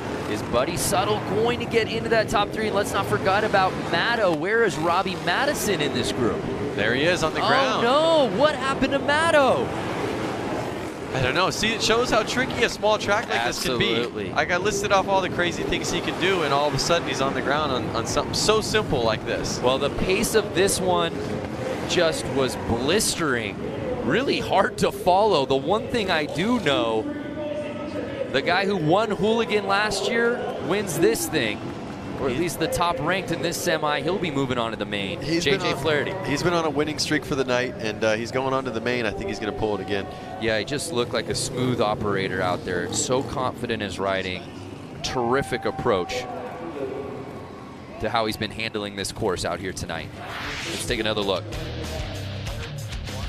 And again, it was 77 early. Mishler, who had the lead on the inside, but now watch the patience of Flaherty to move outside in. But like I said, notice how he slipped out a little bit going in, but he still had tons of control and put it together. And after the 2 restarts in the heat before it, that one just felt like a walk in the park. JJ Flaherty, Daniel Mishler, and Dave Kilkenny, 3 Wisconsin guys moving on to the mains. Let's head down to Diana, who's with JJ. Hailing from Milwaukee, the home of Harley-Davidson, big round of applause, JJ Flaherty. He is your X Games Minneapolis gold medalist in Harley Hooligan last year, and coming in here with a clean, flawless heat race, and then just won the semi. Yeah, trying to stay on top. I actually crashed like 3rd lap first practice, and I was like, come on. I've been on like this really terrible streak of falling over. So to win everything I've been in so far is really awesome. I'm pretty pumped about it. A lot of fast guys. Walk us through what is happening out there on the course. You got guys weaving in and out of you. You made the pass really early in the race for the lead. Yeah, you kind of got to make those passes happen early, otherwise you just get stuck single file. So I'm surprised he kind of left the door open like that on me. He knew I was there. He knew I was going to be there. So, but I'm just stoked to be here. All right, well, congratulations to JJ Flaherty. I'm sure those guys waiting in the tunnel right now, they were just taking all the pointers that they could get from this guy. So, guys, we're going to let you take it away. Thanks, Diana. Yeah, so it should be noted, Flaherty obviously winning this event at X Games Minneapolis last year. Dave Kilkenny also getting in the top 3. They both ride out of Milwaukee Harley-Davidson and Fuel Cafe. So teammates. Do they practice together? Potentially. And just like that, we move on to our next heat here in the semis. Of course, top 3 moving on to the final. Some really interesting names on this one. Jason Schreffler, Terry Vestal looked great in his run. Number 1. 963 of Mikey Hill has proven to, be in the front of the pack on a lot of the other Flat Out Fridays and Harley Hooligan races. So he's someone to keep an eye on. I know in the pits he was struggling with his carburetor. It was leaking and it wasn't running right. But I saw him working on it. So hopefully he got his bike running good. Let's not forget about Jake Cook and Alex Brooks. They had a battle earlier tonight. They'll be going to head-to-head once again here in the semis. 142, Danny Holbus. Jeremy Whittick, number 60. Jeans. And 2.63, Mikey Hill. 2.7, Terry Vestal. Riding that 7M, Brad Spencer. Don't forget, we have a whole lineup of guys behind them. Don't forget. Spencer rocking the hoodie.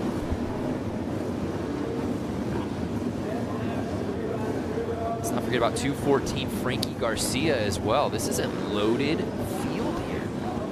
I didn't see him. Did you see him out there?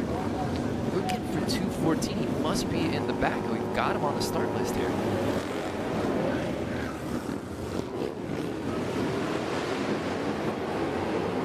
And it looks like, is that Vestal taking the whole shot? It is. He was riding. Oh, someone goes down. Vestal riding so well earlier in the night. One of the fastest lap times we've seen.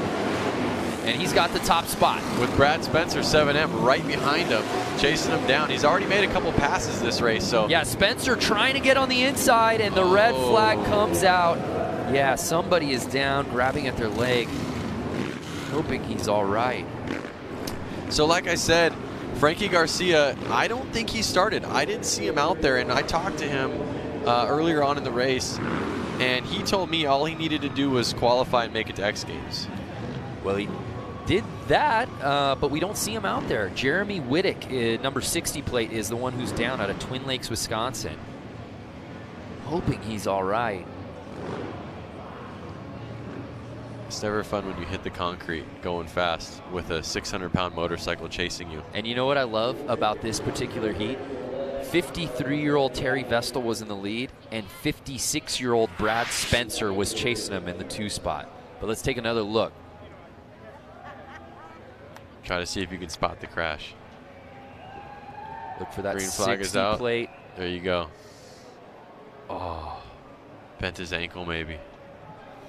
Yeah, we don't want to speculate, but yeah, the bike just got on top of him there. We hope that he's all right. Medical attending to him. That's tough. It seemed we've gotten through most of the night somewhat unscathed as far as injuries go. We've definitely seen some bikes go down, but for more from the course, let's head down to Diana. Diana, what'd you see down there? Yeah, tricky crash. Unfortunately, in the corner, grabbing his knee right now. We don't want to speculate, but fortunately, the X Games medical staff is always here to keep all of our athletes very safe. They're going to be taking good care of this athlete and make sure he is walking out of here tonight. Yeah, thank you, Diana. We hope that Whittick's okay as we take another look. Of course, everyone here in the semis has already earned a spot to X Games Minneapolis. Hopefully he'll be ready for that. But of course, with a fall like that, the red flag certainly having to come out. And we're on a bit of a course hold as we make sure that Whittick's attended to properly. And that's got to be tough for the psyche for the rest of the field, right? Of course, you never want to see one of your fellow competitors go down. But again, at the end of the night, there's still a semi as they're applauding, and it looks like Whittick is coming off, hopefully on his own devices, being put on the stretcher there, but looks conscious, which is great. Medical taking care of him. But now all of a sudden you've got to, as the rest of the field, block that out. Yep, and their adrenaline was up, but now they're bummed. They got to get back out there and keep racing and try to get that picture of him rolling off the track like that out of their minds.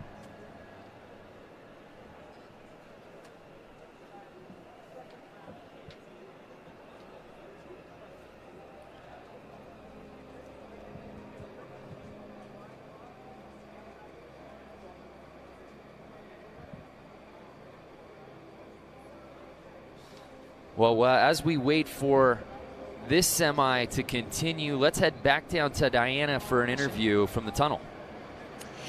Yes, so we're standing here with Aaron Guardado. You know, this field is stacked right now. I mean, you can see we hear the clap starting back up on his feet and getting him out of here, the medical staff. But walk us through what's going to happen out there on this track and what you need to be aware of as a racer. You're going out with 12 others, 11 others on this track now, and every corner gets smaller. Every line that you thought you had it's interrupted by 3, 4, 5 other people. If somebody goes down, you have to watch out for that, and you're gonna want to ride smart, but just be just as aggressive as earlier. But it's hard to predict if someone's passing in their tight and they need to avoid that. Everybody behind you is going to have to do the same thing. All right, you guys heard it first from Aaron. Guys, safety is our priority out here. Yeah, Aaron, of course, part of our next semi-heat. They're waiting to get out there. These guys are ready to get this race back going. Wittick now being attended to, taken on the stretcher. He is officially off the course, and I think we'll be ready to reset this thing as we take another look at our start list. Of course, that 60 plate Jeremy Wittick, he is out. And as you said, that 214 Frankie Garcia, you're not seeing him out there. And like I said, he had work this weekend.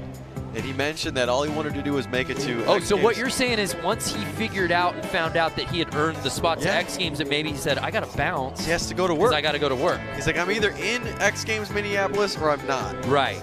And so he made it in. So now he's celebrating, probably music blasting, ripping down the highway, trying to make it back to California to work. Winning tonight was just sort of unnecessary icing on the cake for him. He wants to win at X Games Minneapolis. Wow, what a mentality. But it also speaks to, again, the storyline of the night. These guys have jobs they have to get back to. Yep. These guys took work off to be out here for the most part. Yep. Amazing story. So you got to keep an eye on 7M, that's for sure. Brad Spencer, he was right on the tail in second place in the race before it was red flag. Mikey Hill having a good time out there. I mean, obviously he must have got his bike running a little bit better. Well, there you see Mr. Gordado, Aaron and Sean. They're more than just brothers. They're a team. And whether it's riding, racing, or helping out in their father's motorcycle shop, this story is truly a family affair.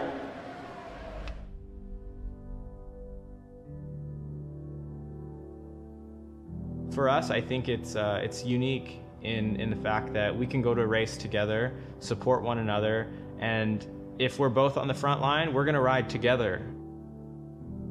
You know, we have this sense of nonverbal communication. We don't even really need to look at each other. We just know what each other's thinking. I can be in his head and understand what he's doing, so I can make those crazy passes. And even if he doesn't know that I'm there, he's not going to get startled. He's not going to be thrown off by it. We're a team. We're also brothers. It's very cool, and you know, hopefully other people see us as a team, but the other people that see us as brothers, they, you know, like, oh shoot, we better watch out because there's two of them.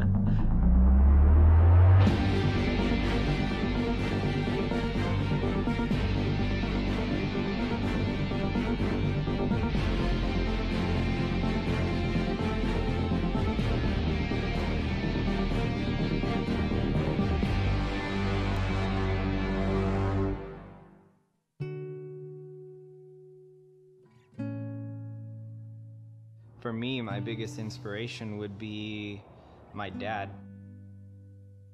And I say that because he built his business from scratch, and that's something that we watched growing up. You know, he'd work unbelievably long hours while he still had another job.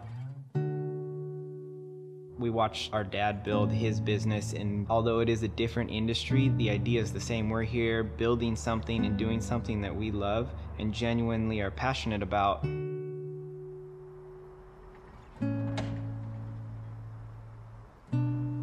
Our shop being within my dad's location, you know, he sees us working. He wonders what we're doing. He knows we're here 2, 3, 4 in the morning.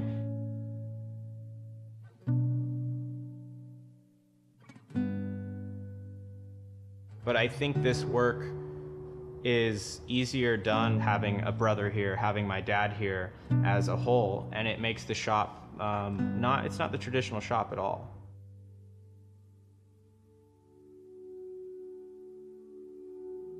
The Harley Hooligan series has grown exponentially in the past couple years. When we first started this, we would go out to places, Texas, Minneapolis, Florida, and all that, and we'd show up, and it was more of an exhibition type thing. You know, yeah, it's competition, yeah, it's racing, but, you know, we're out there talking to guys, answering all their questions, just basically being a good source of information for them and how they can become involved.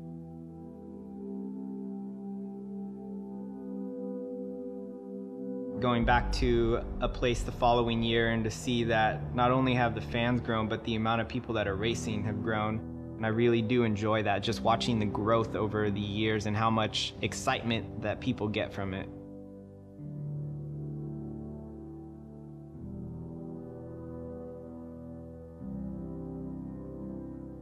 Oftentimes, more so all the time, Sean's faster, but he also crashes most often or all the time also.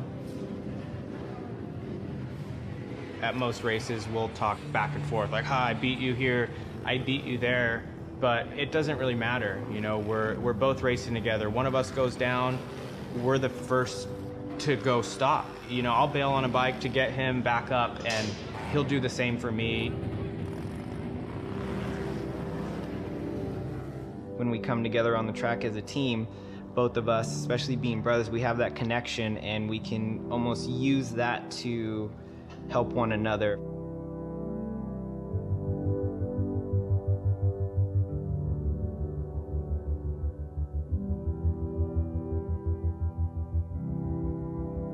Racing seems like a very prestigious and unattainable thing, but what Harley's done with the series is allowed anybody to become a motorcycle racer.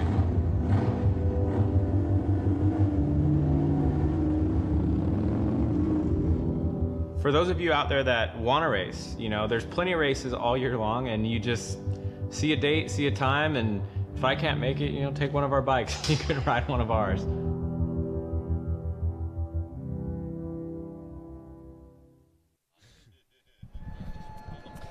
Wow, what a story, and we'll see if Aaron can hold on and make it into that main, but awesome. I know you get to watch these guys with the series that you've been a part of that you get to call. Well, he said something funny. He's like, yeah, my brother is a little bit faster than me, but he crashes a lot more, so we usually, you know, it's really hard to say who does better, you know, and he made it into the Aaron Gordado got in. Yeah, and his brother, Sean, didn't, who's technically faster. Right. So it just goes to show that sometimes on a track like this, it's about being patient and smooth rather than faster. Well, if you're just joining us, we're currently on a course hold. Jason Wittick went down pretty hard, was stretched off, but we're hoping that he's okay. Let's head down to Diana, who's got some info for us on a special promotion. That's right. So Harley-Davidson is doing a great promotion for someone looking to buy their first Sportster.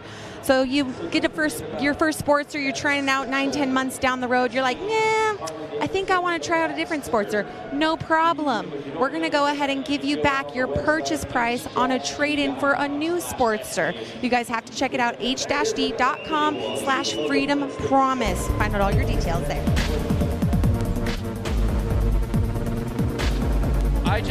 I think I just saw you filling it out online on your phone I did now. Because that bike right there is a rad bike. That is so sick. And look at that. You can hold the deck there on the side. That is so clean. The Harley-Davidson Freedom Promise. Check out h-d.com/freedom promise. What a great deal they've got running on that. Love it. So again, bit of a course hold as Wittick was taken out by medical. And we talked about it earlier before we ran that feature. I mean, you want to talk about adrenaline and getting ready for this semi and trying to earn your spot into the final.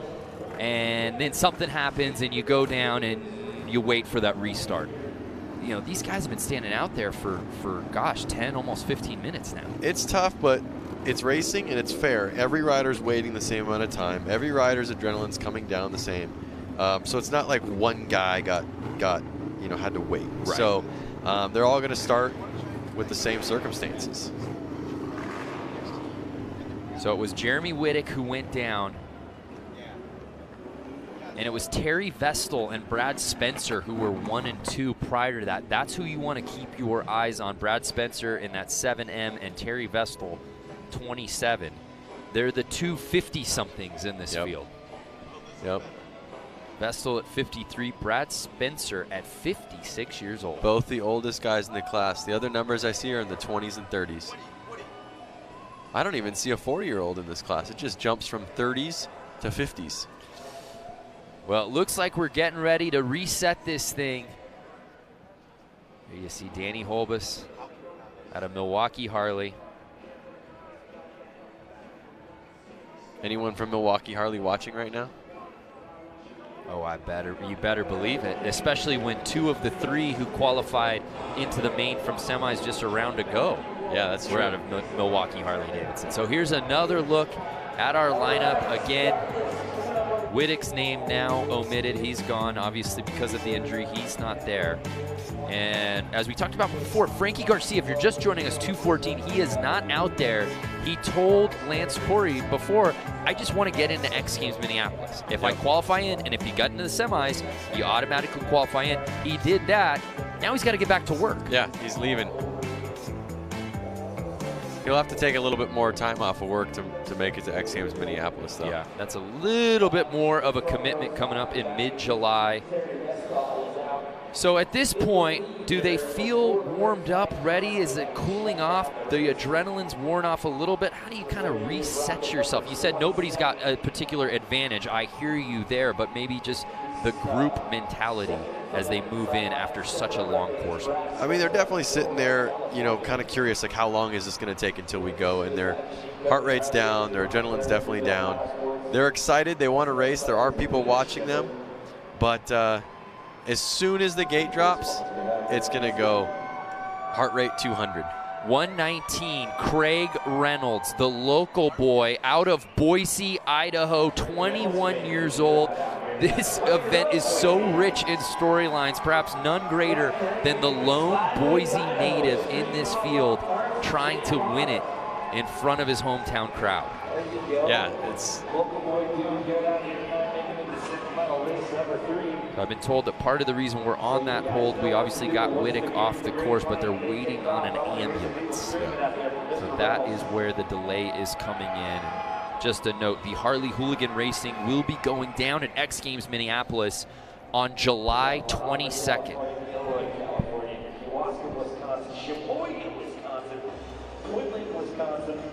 So there you see Mark Atkinson. He's been on a motorcycle since the age of 3. He's relentless in his pursuit of everything bikes. It's what he lives for, and qualifying for the Summer X Games is his goal tonight. Jumping a Harley, it's just different. You can really feel the weight of that thing when you go 70+ feet on it, and you know that it's not made for that. You think you're supposed to go fast, and that's what you do. You just pin it. A Harley, the weight carries the bike. And I've jumped like 75 foot in first gear and barely on the throttle. I don't know if I ever want to figure out what second gear can do.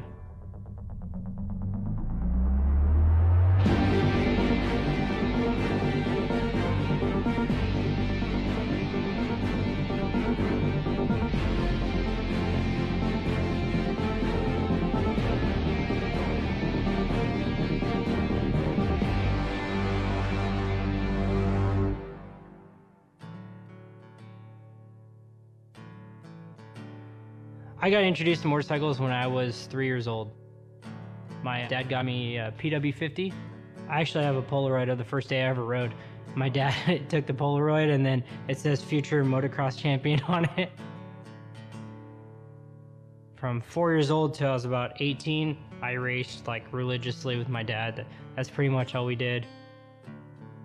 I think I was transferring to 60s at the time from the 50 class. And that's when you learn how to jump, and everyone was jumping and everything. I ended up taking a whole summer off of racing because I couldn't jump, and I was just frustrated with that at the time. But I ended up riding a lot of BMX. I just started jumping and jumping and jumping. And then I came back the next year, like fresh, learning how to jump things. And then from there, it was like no stopping me. I jumped everything at every track. I was one of the smallest kids there, jumping the biggest jumps, and it heavily influenced what I did on the motorcycle. After that, I never stopped doing BMX or motocross. I still got a BMX bike laying around here somewhere.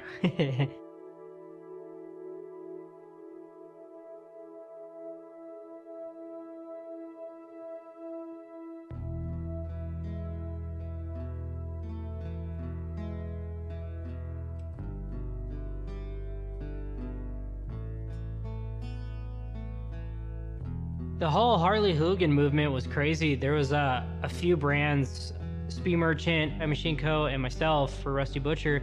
At one point, we just like kind of showed up to every track and we're like, hey, will you guys let us ride? Hey, will you guys let us ride? And we kept doing that. And we just kept riding at any track that would give us a race.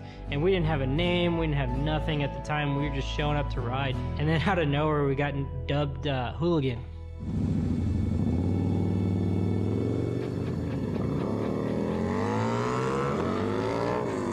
I just try to spread the word as much as I could. You know, I would send photos to all my sponsors. I would send photos to Harley-Davidson. I would send them videos. I would send them anything I could to get them to post about hooligan racing, about Rusty Butcher, and just pump up everything that we were doing.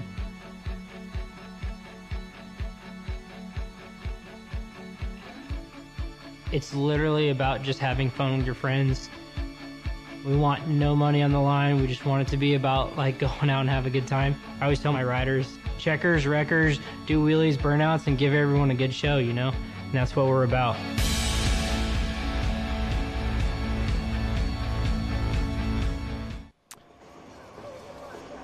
So Mark Atkins, the Rusty Butcher, really a part of this thing from the get-go. The genesis story of Harley Hooligan is really amazing to hear through his point of view. No, it's rad because they didn't even know what they were doing when they were doing it. They didn't even realize that they would be here today when they were doing this years ago. But to hear Atkins talk about it, it wasn't even about this. It wasn't even about, hey, how do we make this mainstream? How do we get this to become a part of X Games or anything like that? He just wanted to showcase what he and his friends were doing. Well, the crazy thing about him, the first time I saw Mark ever on Instagram, he jumped his Sportster over a freeway entrance.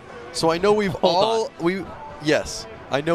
imagined a freeway entrance. You know, they gotta mound up. I don't need to imagine it. And we've all imagined jumping them. Well, at least I have, being a motorcycle rider. And he had a video of that. That was the first on the gram. And you said, "Wow, who is this guy dubbed Rusty Butcher?" I commented on it, and I was like, "That was awesome." And he commented back, and ever since then we've kind of been friends. And if you notice the gloves he's wearing actually right there, those are gloves that I manufacture for him through Thrash and Supply. So we actually have co-branded some stuff together, and that's awesome. He really is. He really is about putting on a good show. Yeah. You know, just like he said, and that's kind of what his Instagram's all about. If you haven't seen it, at Rusty Butcher, he's always doing insane stuff, whether it's jumping his Harley on the dirt, over freeways, doing hooligan stuff all the time. That's what makes him so good. Yeah, we were laughing before because he's dubbed Rusty Butcher in these circles.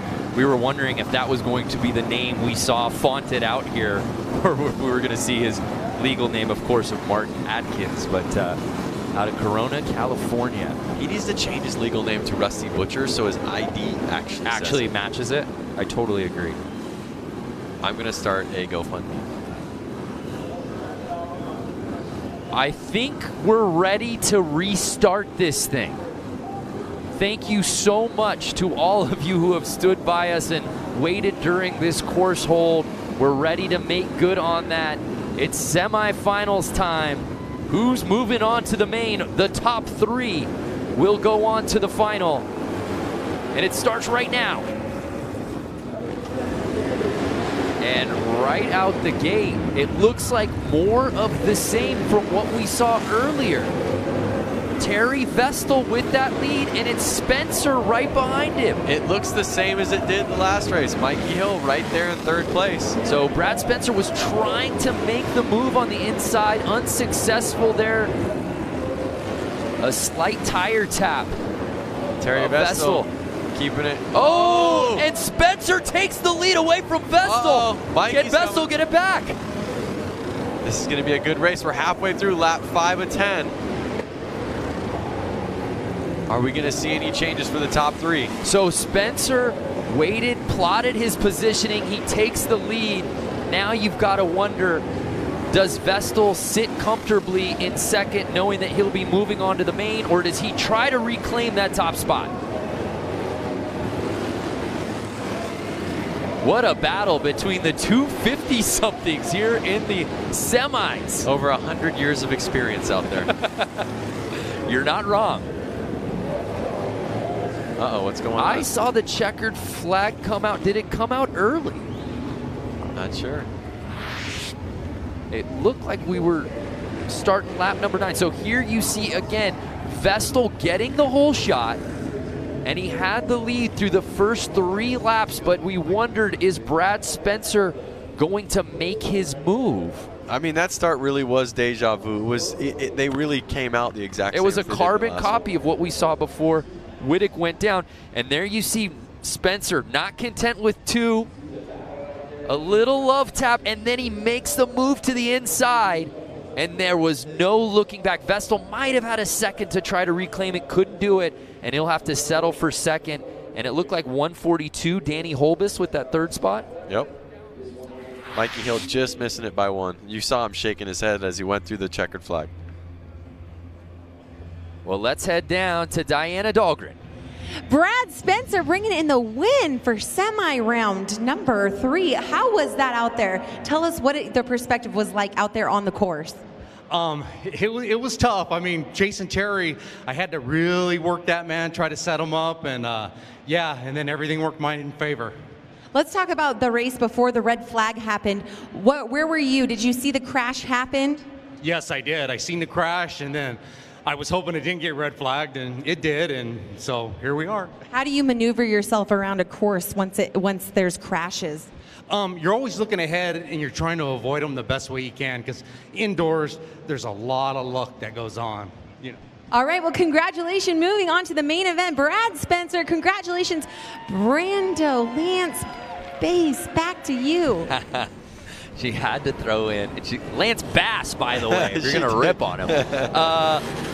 56-year-old Brad Spencer, the oldest rider in our semis, winning that thing, moving on to the mains, along with 53-year-old Terry Vestal and Danny Holbus.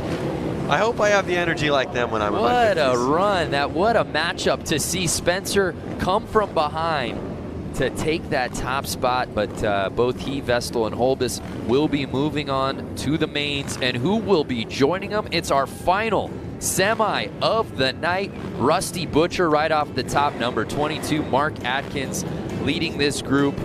Tyler Bierman you see there. It's been well documented all night.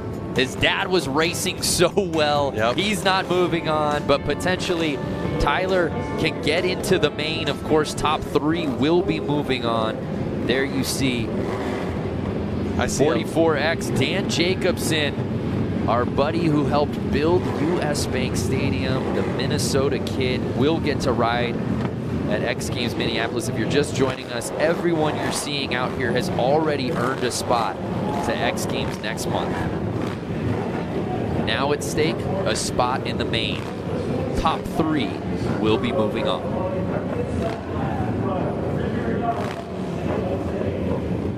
I see a lot of familiar names out there that are from California. A lot of hardworking guys. Scott Jones, who, like I said, works for SpaceX. He's an engineer over there. Juan Arcio is a number 7X, an engineer over at Vance and Hines. Chris Wiggins as well is a machinist over at Vance and Hines. Yeah, this has a real West Coast flavor to it. Westminster, California, Norwalk, Sierra Madre, San Jose, Corona, and they're off. And it looks like it's 429, Ricky Renaro out of San Jose, who was blazing fast in his qualifying heat, getting the whole shot. Rusty Butcher in second place, number 22. He's staying on his tail, though. So Butcher holding on to that 2 spot. Can he catch Renaro? And don't forget about Tyler Bierman, still in this group. Has some X Games medals to his name, a couple in fact. You think that Mark's going to be able to pull this? Yeah, look, he's trying to make the move on the inside. But Renaro has just been so fast on this course. Boy, this class is stacked. There you see 653 Bierman. You know Dad's cheering him on. Is he cheering him on? Well, I don't know. Maybe he's still gutted. Maybe he can't even watch this thing. It should be me out there. Lap 7 out of 10. And I see Rusty Butcher still on the tail in second place. Top 3 moving on to the main. Can Bierman get that 3rd spot? Gordado, of course, trying to make that move, and it looks like right now lap number 10, Renato is going to take this one. Butcher right behind him. So who ended up with the 3rd spot? I'm not sure right now. Renaro 1, Rusty Butcher 2. I was so focused on that 1-2 battle up there. Was it Bierman? Bierman was holding 3rd the whole time. We'll have to see. It's going to be a tale of the tape watching the replay. But it's Renaro and Atkins, 1 and 2. Chris Wiggins showboating right there with the burnout. That's what it's all about, right? We needed fumes here at CenturyLink today. Uh-oh. Oh. Trouble. Guess he just plead ignorance. I had no idea.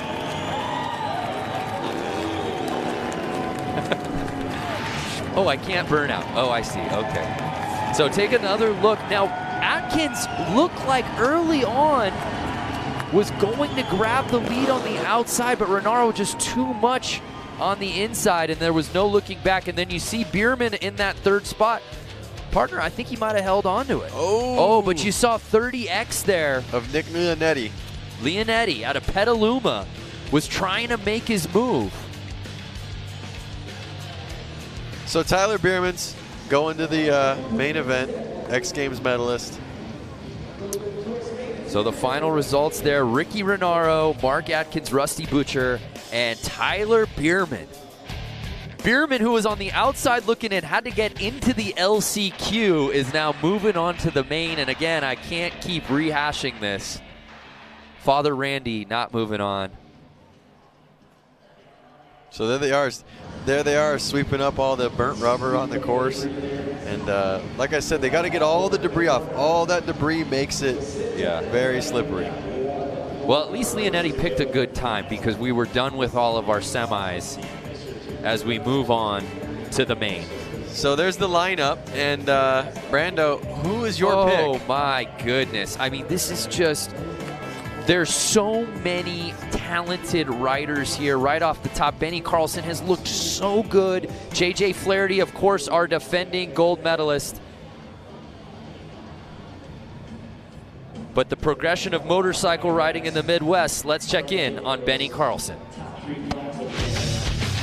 In the Midwest, I think it might just be the long winter, so there's a lot of guys that do projects. Everyone's kind of on this culture movement of going hooligan racing, and we got 3, 4, 5 months where, you know, guys can start building bikes in their shops. And I think what people don't realize is most of the motorcycle culture is in Southern California or something like that, and the Midwest is an absolute, I feel, breeding grounds for guys that made careers racing. We got a bazillion national championships.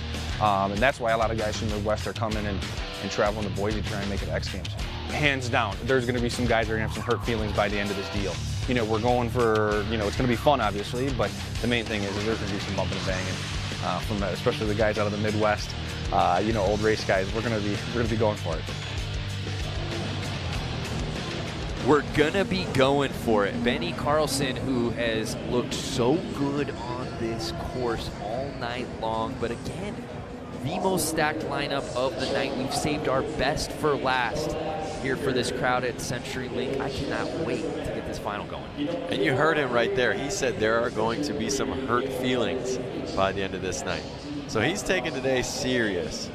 And I'm pretty sure he'd be happy where he's at right now, and we'll see if he can take it home. The fans have seen a little bit of everything out here tonight, but we were looking at that start list before, and you said, who do you like? I mean, we've just seen the best of the best from round one to the LCQ to the semis. The fastest guys all night long will be battling it head-to-head And there's so many different styles of riding. I can't wait to see who comes out victorious. Well, I think I'm gonna have to put my my money on 45X of JJ. Oh, yeah. Our defending gold medalist from Hooligan last year has looked most comfortable, I would say, on this course. He definitely has, and like he said, he's won all the races tonight, and he said that's not easy, and he said that, you know, it's anything can happen, and I don't know, I still think that he looked really confident out there, and I think he's going to be able to pull it. But again, you can't count out the guys who literally just hit the course. Of course, Atkins certainly is a name to keep your eyes on. Brad Spencer, certainly. Terry Vestal. JJ Flaherty. And how about Ricky Renaro, who I think has just been sneaky good all night long. I would take his lap times against anybody in this field. He looked so good in that round of one and just picked up where he left off in the semis. Well, he did end himself up in 8th place overall during practice for lap time, so. It should be noted, race tires provided by Dunlap. Well, you see all the rubber on the ground out there and burning tires. Someone's got to support them, so why not be Dunlop? There you see the number 17 plate, Sam Fisher, out of Hartford, Wisconsin. Part of our 12-man final. JJ Flaherty has looked so good. There you see Daniel Mishler, of course Benny Carlson, Terry Vestal, 429 Ricky Renaro, Flair, Benny Carlson. Is that going to affect him in this race? Clearly it was advantageous. I thought it was wind resistant, not an issue at all. And how about this guy? 7M, the oldest rider in the field by just 3 years, mind you. 56-year-old Gilroy, California native, Brad Spencer. Something crazy to think about is all the guys up there in the front line are basically winners from the night. Right. So they all have what it takes to win. These guys are ready to get this thing going. Again, all of them already qualifying for X Games Minneapolis, and here we go. It's 429. Ricky Renaro right out of the gate, picking up where he left off in the semi just moments ago. And the 7M of Brad Spencer right there on him. But there you see JJ trying to make his move in that third spot. Can he get around Spencer? They're already catching lappers right now. Yeah, Tyler Bierman just got lapped. And it's Ricky Renaro, but can Spencer catch him on the inside? No, Renaro cuts him off. These three are tight right now. Anything can happen. JJ trying to make the move to the inside. He's sitting in third place, but it's Renaro still holding on to the top spot. Who's going to put a tire in to make it happen? Can Spencer get around him?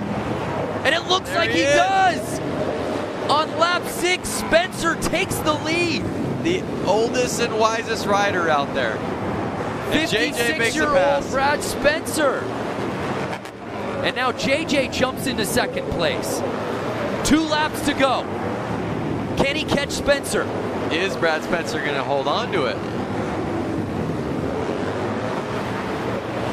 It's a 2-man race with 2 laps to go. Spencer and JJ Flaherty.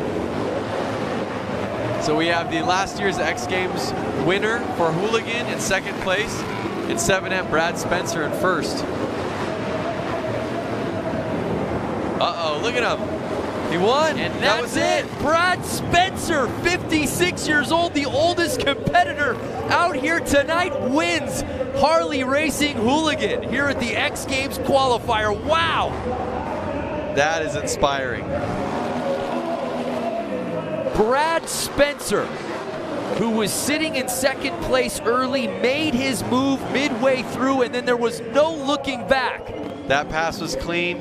He knew what he wanted, eyes on the prize, and he took it. And JJ Flaherty, the guy with the hardware, the gold medal from Hooligan last year at X Games Minneapolis, has to settle for second. But he didn't let him go. You know, Brad did not run away from JJ. A couple more laps, who knows what would have happened. Obviously, Brad won. But we're going to have to see what happens in X Games Minneapolis with these guys. What a finish. These guys saving their best for last. It's Brad Spencer, JJ Flaherty, and Ricky Renaro as your top 3.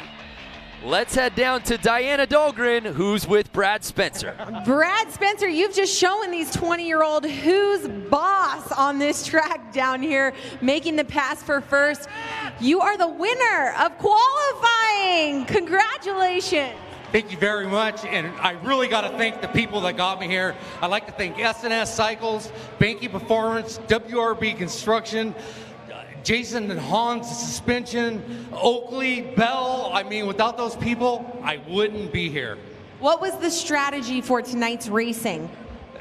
Just taking it step by step, trying to be consistent, and trying to get on the pole every time you could, and just trying to be in a position where you could at least get the lead. Well, congratulations once again, Brad Spencer, the whole arena putting their hands together for this guy. What an amazing race. Wow. What a night for Brad Spencer, left no doubt about it. Again, I know we keep hitting on the fact that he's 56 years old, but just incredible with so many young bucks out in this field, winning in round 1, winning his semi, and then to come out here and to win in the fashion that he did, to climb up the ladder, come from behind, make that pass. It was special, Lance. Well, you heard him say it in the interview. He took every lap, every moment, and he worked each moment. He didn't look too far ahead. He focused right then and there with what he had going on, and he made it happen. Absolutely grinded out this win. And again, Ricky Renaro was so fast. We talked about it right before the race, had been sneaky.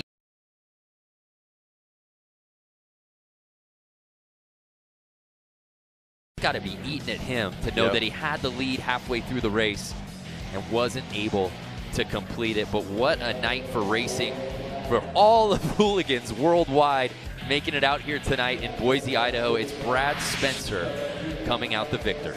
Yep. And we're going to get to see these guys racing again in X Games Minneapolis. Man, if that's a preview of what's to come at US Bank Stadium on July 22nd, look out. All right, it is now time for our awards. Ladies and gentlemen, from the road to X Games Boise Park qualifier, make some noise. In 3rd place, Ricky Renaro.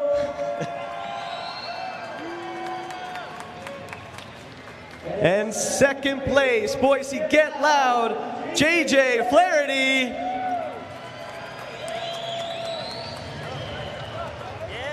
And now 1st place, road to X Games, Harley-Davidson Hooligan. Make some noise, Boise, for Brad Spencer. Congratulations to everybody who came out tonight. Thank you, Boise. We'll see you tomorrow at the Road Skate Park for BMX and skateboarding. We'll see you in Minneapolis later this summer. Thank you, everybody, for coming out. Great to see the coronation of those top 3. Of course, Flaherty, we expected to be right there. Renaro leading the way halfway through, but it was Brad Spencer with some gutsy racing, grinding out the win. We'll see all 3 of them, plus 45 more that we saw out here tonight at X Games Minneapolis. Let's go do it again, man, next I am month. psyched, man. I can't wait to see these guys race again. Well, what a night for racing at CenturyLink Arena here in downtown Boise. Remember, fans, there's a lot more going on this weekend. Road Skate Park tomorrow, men and women's skateboard park final, as well as the BMX final. You can check out the competition schedule and all the coverage on xgames.com. For Diana Dahlgren and Lance Corey, I'm Brandon Graham saying so long from Boise, Idaho.